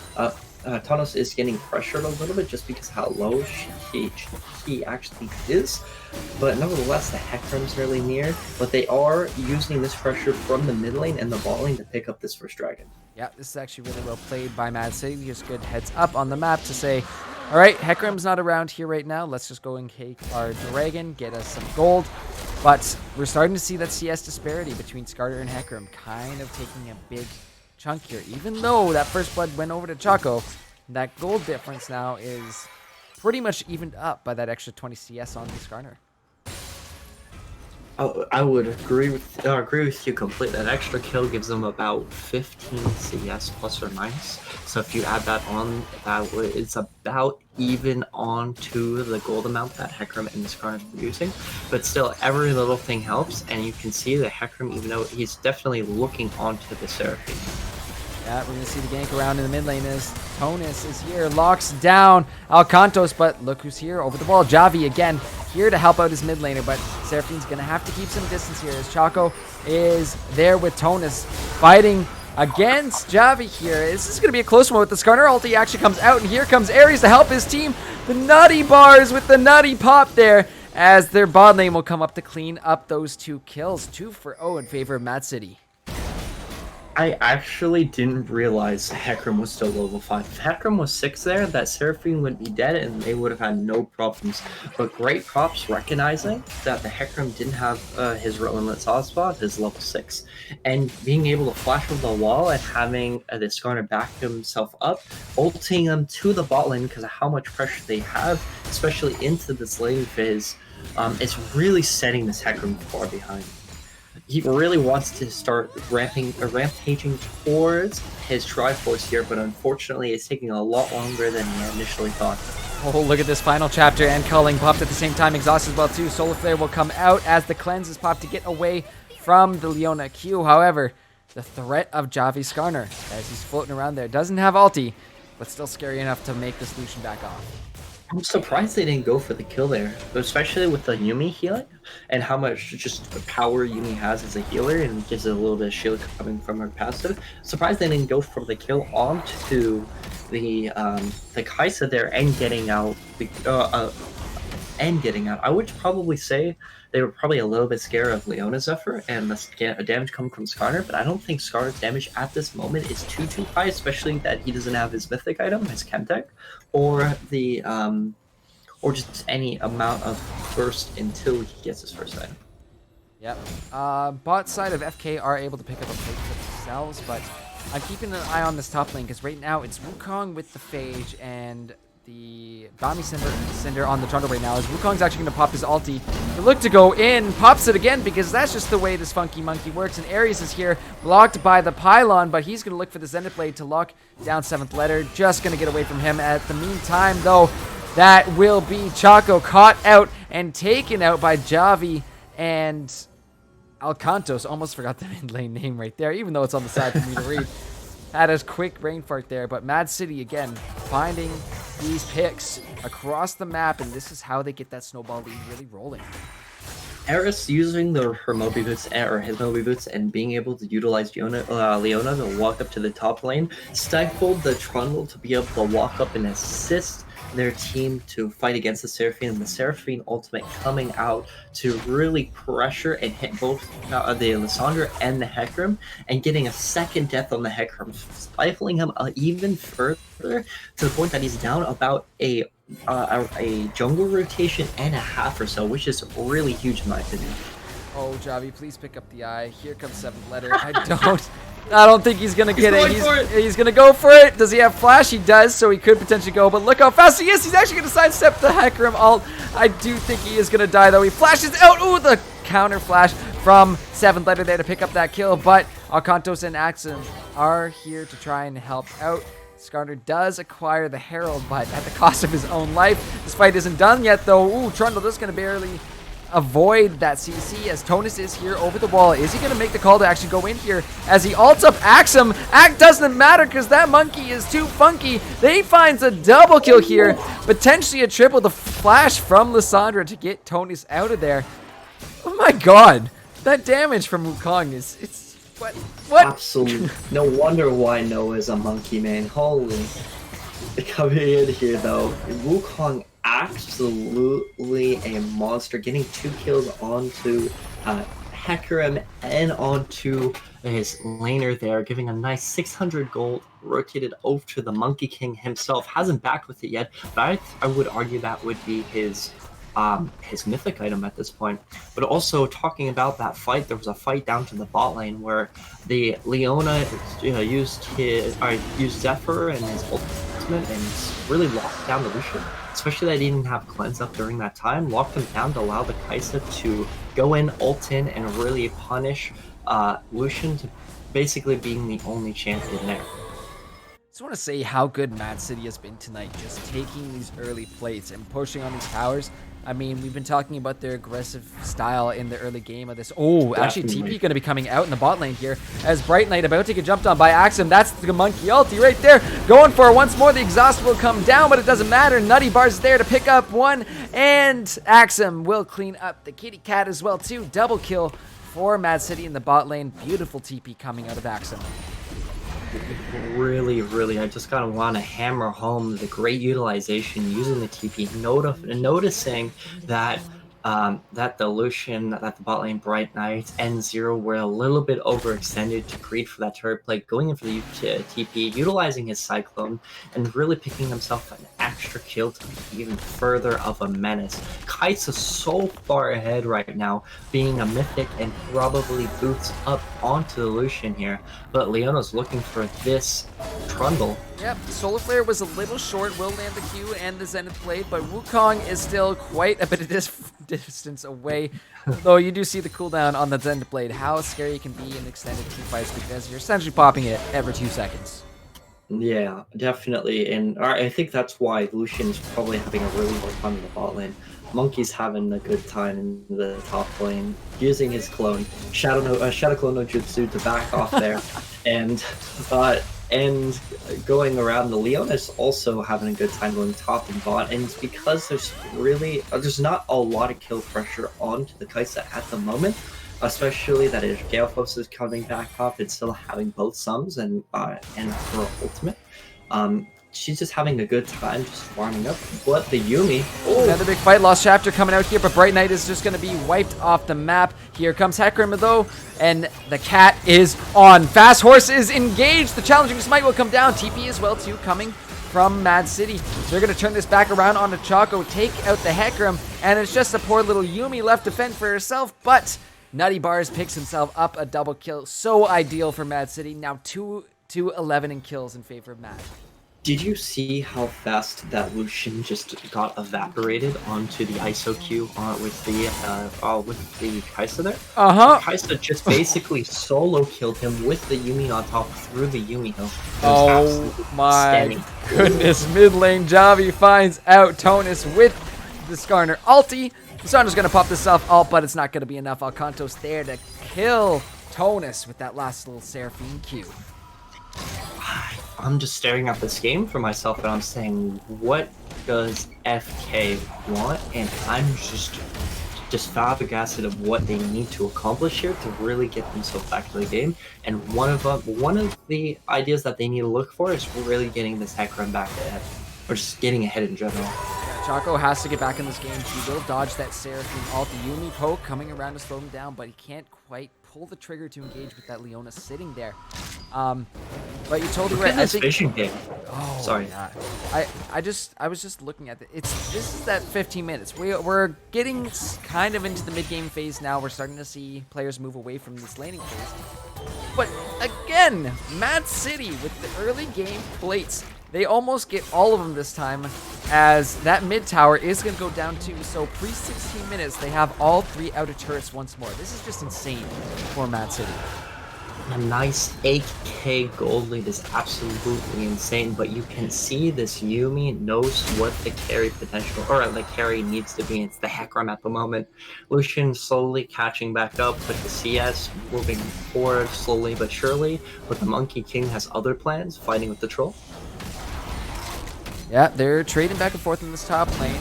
Oh, but here comes Javi to help on out. Actually, the entire squad of MAAD City, as this fight is just going to take a turn for the worse for FK. They're going to get jumped on so fast. Solar Flare comes out too to lock down this Trundle. Yumi's taken out on the backside by Axum, and it's just Tonus left. But here comes Honey Boys over the wall. That will be the flash there to try and get Tonus out. Trundle's picked off in the meantime, and it is just this Lissandra left running away from 2 members of MAAD City, trying to turn things around, but just picked off by Nutty, just like that. On the bot side of the map, though, Seraphine and Lucian traded each other, but that leaves MAAD City to kind of do whatever they want for the next few seconds here.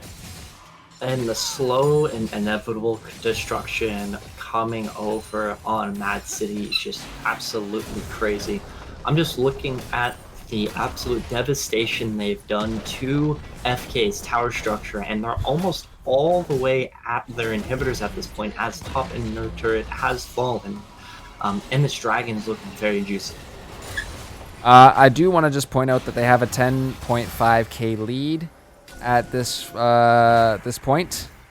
That is pretty insane here, the fact that we're not even at 20 minutes. This is probably the biggest lead that we've seen between these teams and from MAAD City here tonight. So what happens when they get snowballing. They definitely have done so in this early game, and we are going to see another fight actually break out here as Tonus will be caught out by the Zenith Blade. Ares is going to have to back on off, but here comes Javi. Going to lock down the Leona. No, sorry, the Lissandra, but she gets over the wall. It does not matter because Bright Knight is the target. They Skarner ult him up, take him back for the rest of MAAD City to clean up.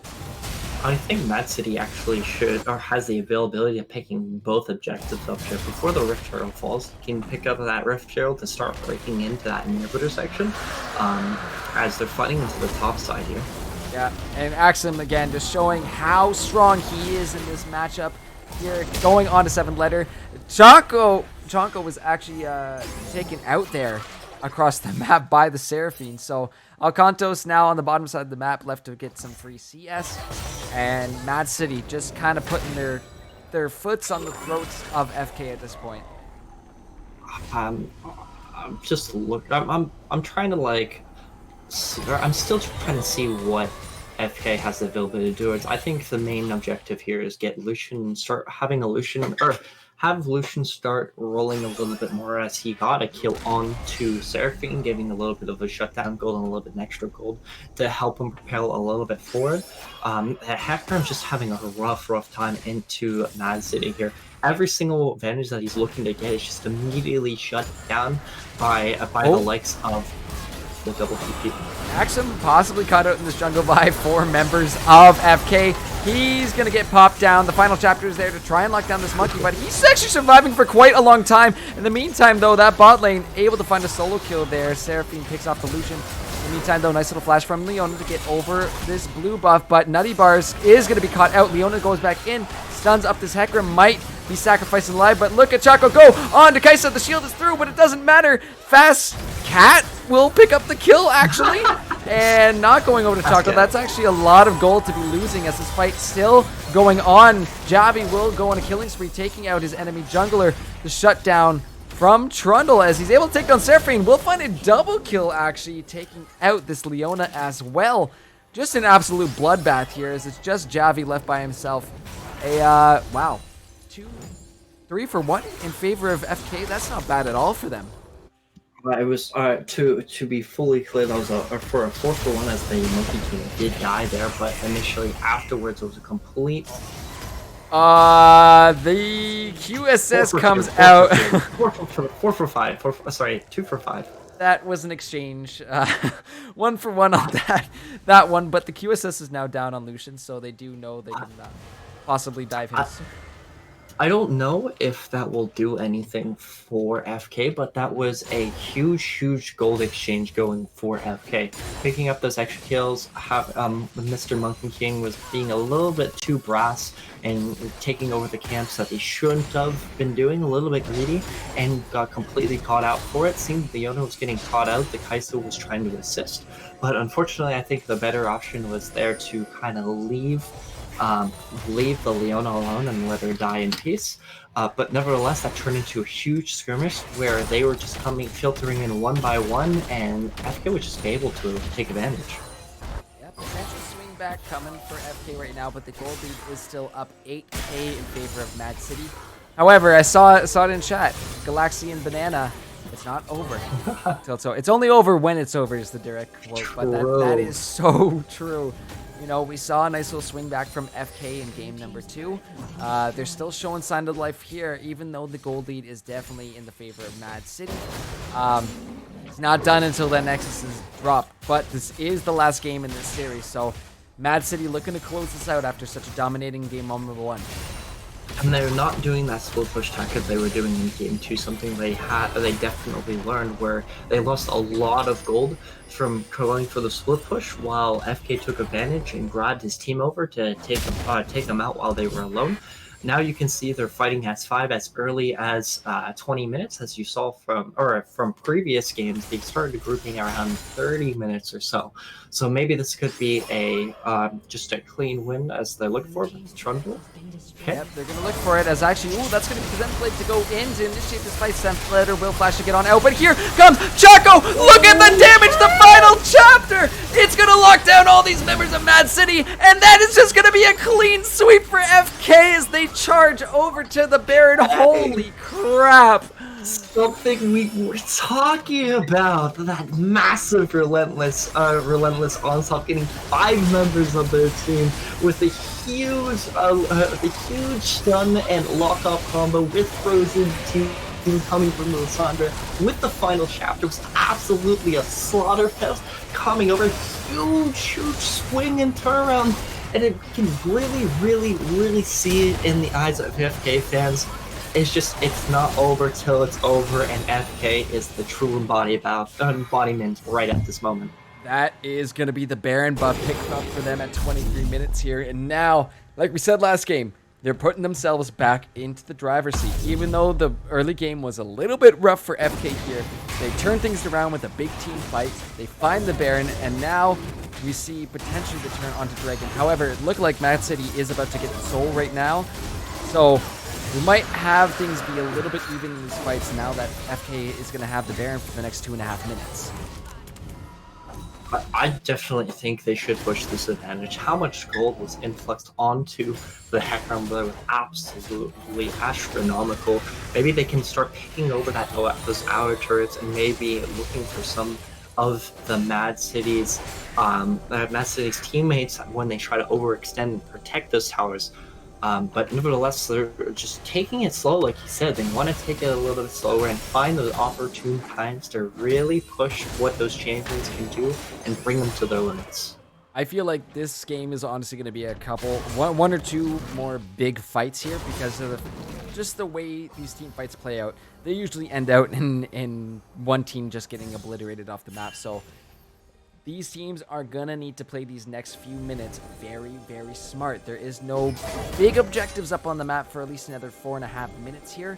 So we're not going to see any big fights over Dragons or Barons for quite some time. But we are going to see the flank onto the mid lane. And here goes Bright Ignite getting caught by the Skarner as Mud Director Kama is going to betray us. That will be Chaco brought back in by this Skarner. And he is shut down by Nutty Bar. The rest of the MAAD City looking here as they will find Zero as well too. The Yumi is gone. That will be Tonus going into his ulti, but he is also ripped apart.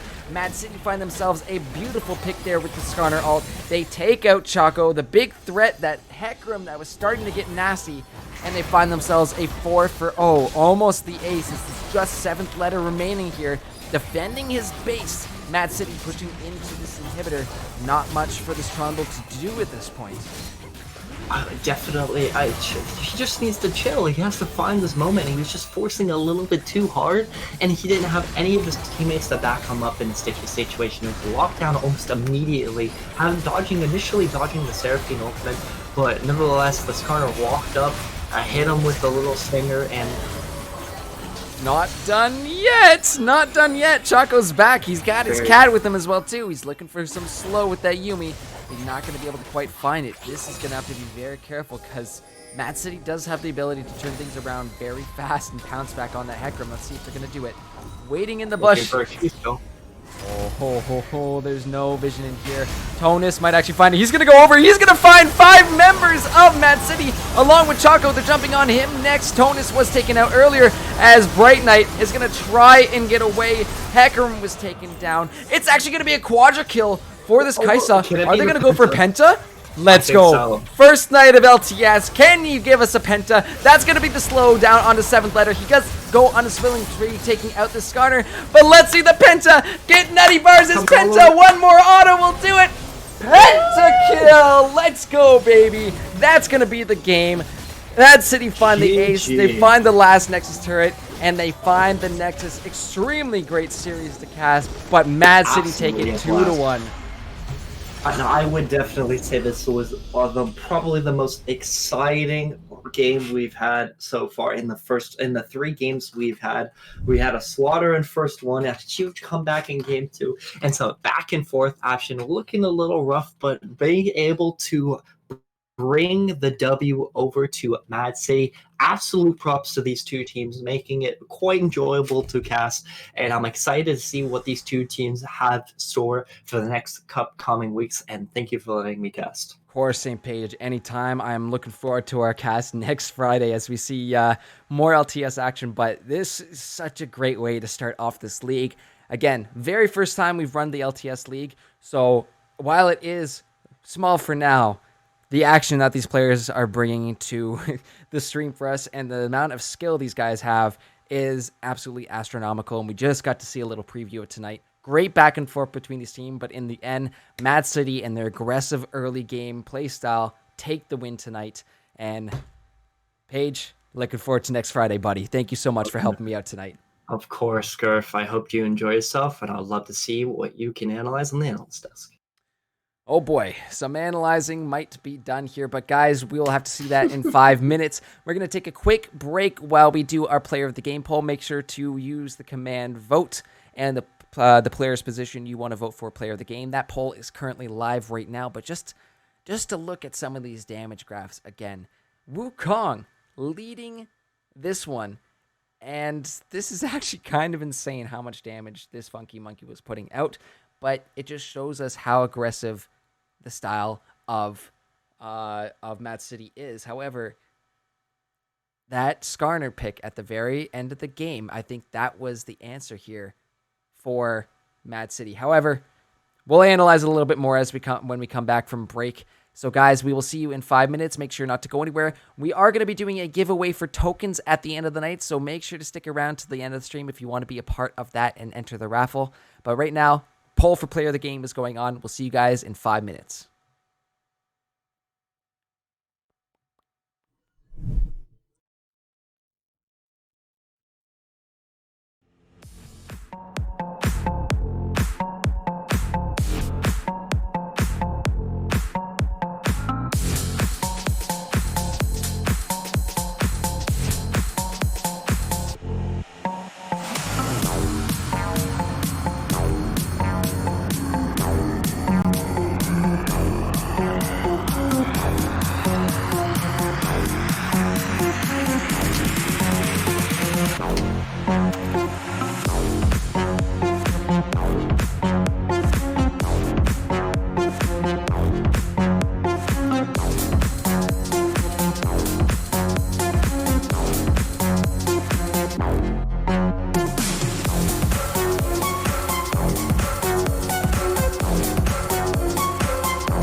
Hello, and welcome back to the conclusion of their first week of the LTS League. MAAD City are going to walk away with the win 2-1 tonight, but our final player of the game, showing some love to your supports, is going to be Aries on the Leona, going 1-3-17. Congratulations, Aries, and congratulations, MAAD City, on your win, but I believe I still have same page with me here, correct? You do. I do. And my goodness, what an absolute game that was. I mean, even just the series overall was so well played by both teams. I mean, this is not to say FK played bad tonight. They just were up against a very strong team with a very aggressive early game play style. And that's kind of what we were looking at the entire series. Once we saw that first game, was like, okay, their early game is terrifying. They are looking to jump on really just jump on any sort of punishment, any sort of mistake that FK made, just walking a little bit too far forward or being in the wrong position. That's where MAAD City was every single time, turn things around. And we saw Javi just making some beautiful rotations and being there for these first bloods, looking to pick things up. But, you know, it was just a great back and forth series, I think, from both these teams tonight, Paige.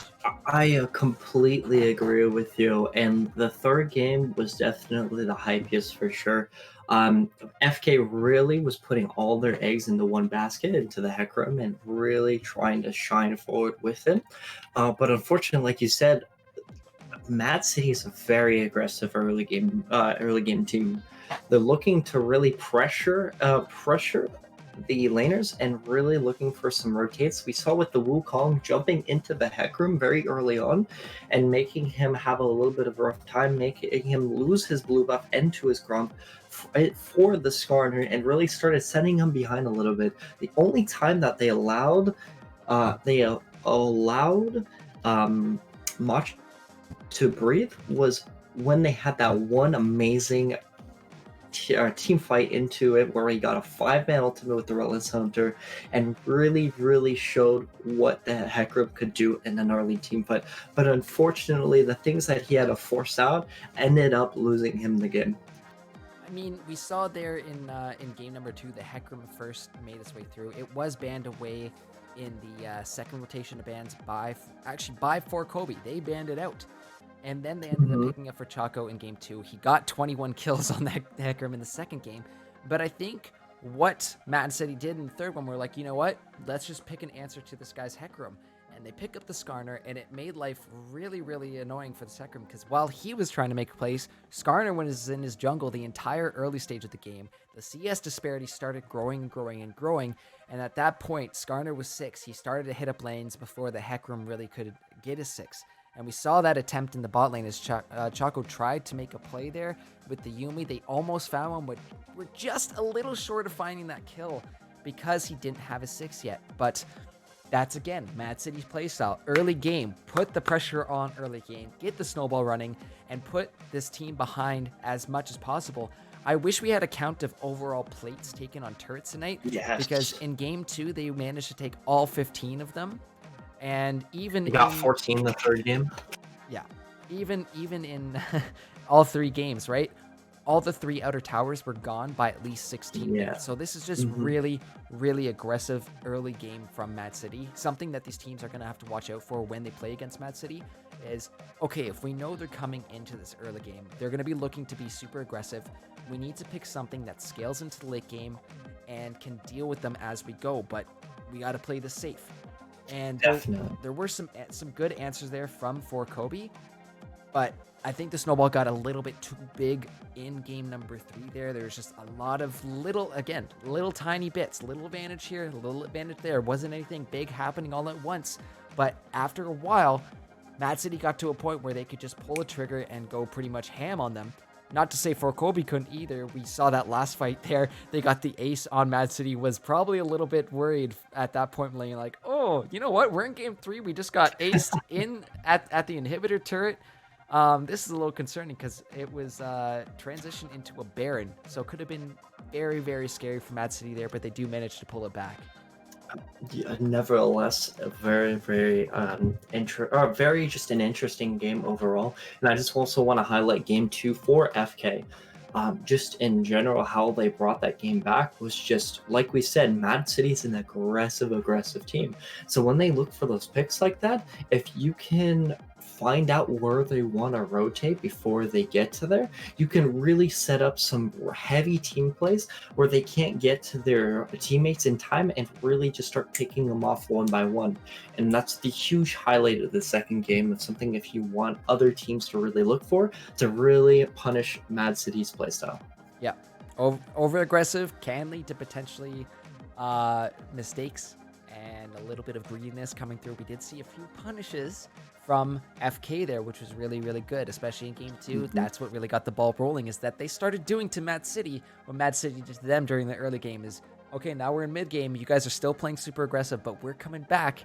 And as soon as they saw any mistakes coming into Mad City or overextensions coming from them, they were the ones to hop on, using Choco to really pull that trigger and go in as fast horse. So that was really well played by them in game 2, but that's Mad City. They go mad. They go crazy. They look for that early game and do not let up one bit. So it's really fun watching that kind of a style, because usually for me, my play style is more, we're going to hang back and chill and wait till we scale up. So let's play it safe. Let's turn this thing back around once we get to the mid game and start punishing back. But Mad City, you know what? Takes it into their own hands, takes that initiative to really get the ball rolling on their own. I completely agree. That was an exciting games, and I won't lie to you. Game 2, I ran out of water and my voice was going. Yep, I felt that too. This was definitely a spicy game to cast, but that is going to do it for our first week of LTS. Unfortunately, we're out of games tonight. We don't have any more to cast, but we will be back with more Legends actions tomorrow, as tomorrow will actually be our Valorant stream. So LAS Valorant will be tomorrow, 3 p.m. EST, right here on the main channel. And Sunday will be the LRS Valorant stream, same time, 3 p.m. EST. So you guys do not want to miss it. I was tuning in last week, and it's actually been pretty spicy. So make sure to come here tomorrow afternoon to show your streamer Kabahi some love, as well as our caster 2D for Saturday's games and Dr. Coctopus for Sunday's games. Yes, those are our casters. Gotta love it. I'm excited. Lots of great names, lots of great games coming up, guys. Just a heads up, a few more announcements before we end the show out for tonight. Hopefully, fingers crossed, we are trying to put something into the works and bring back our podcast starting next week. So following LTS, we are going to be starting back up Let's Talk Legends next Friday. So make sure to stick around and tune in for that after the show. Going to be a late night kind of thing. We get to hang out, talk about some of the games we got to see, bring up some highlight clips, some maybe blunder clips, which can be pretty entertaining to watch as well too. So guys, keep an eye out for that. You'll be seeing notifications, probably put something out on the Discord, but other than that, all I can say, tune in for all this action. Check out the merch store with that Command merch. And for those of you who have stuck around to this point in the night, I am going to be starting a raffle for all you guys who have been so patient and so awesome to be around at this point. So, because it is a special night, because we just cracked 700, oh my gosh, we cracked 700 followers tonight. Let's go, let's go, chat. So because we are at 711 followers, we're going to do something special. I'm going to give out 711 Legend tokens. So this is a big one. And you know what? I'm going to be nice and not even enter myself on this one, because I want it. I want it. But this is a quick one. It's only going to be up for 4 minutes. So that is going live right now. Make sure to enter for your chance to win a buttload of tokens right now to celebrate 711 followers. But that will do it from us here tonight. Guys, have a wonderful evening. Same page and Gurv not casting anymore. Checking out for the night. Next Friday for sure. Next Friday. Oh, I'm looking forward to next Friday. But guys, Legends Esports action every single night here on Legends Esports GG channel. You're not going to want to miss this. Guys, have a wonderful night. I will see you later. Enjoy yourselves. Stay safe. Stay healthy. Logging out for the night. Have a wonderful, wonderful evening, guys. Take care.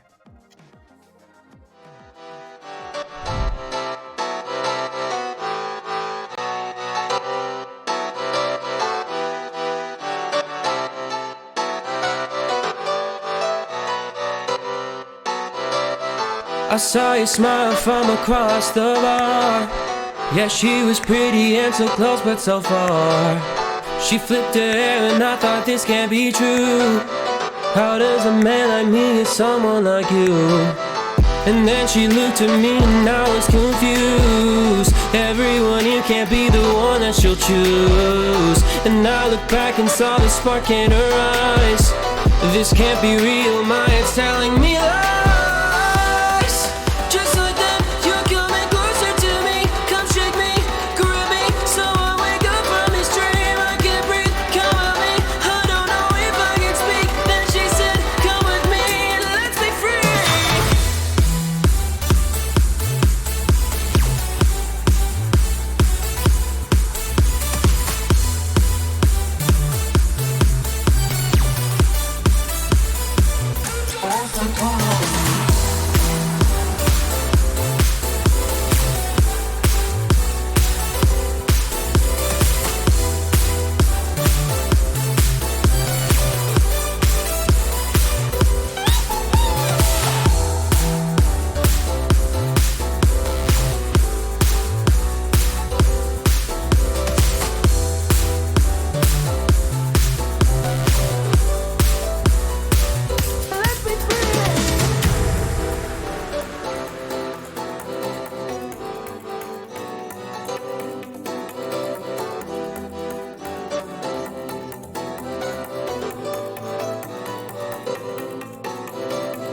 The night is young and I think this could go far.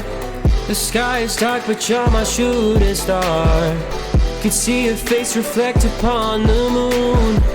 It was a pretty summer night in June.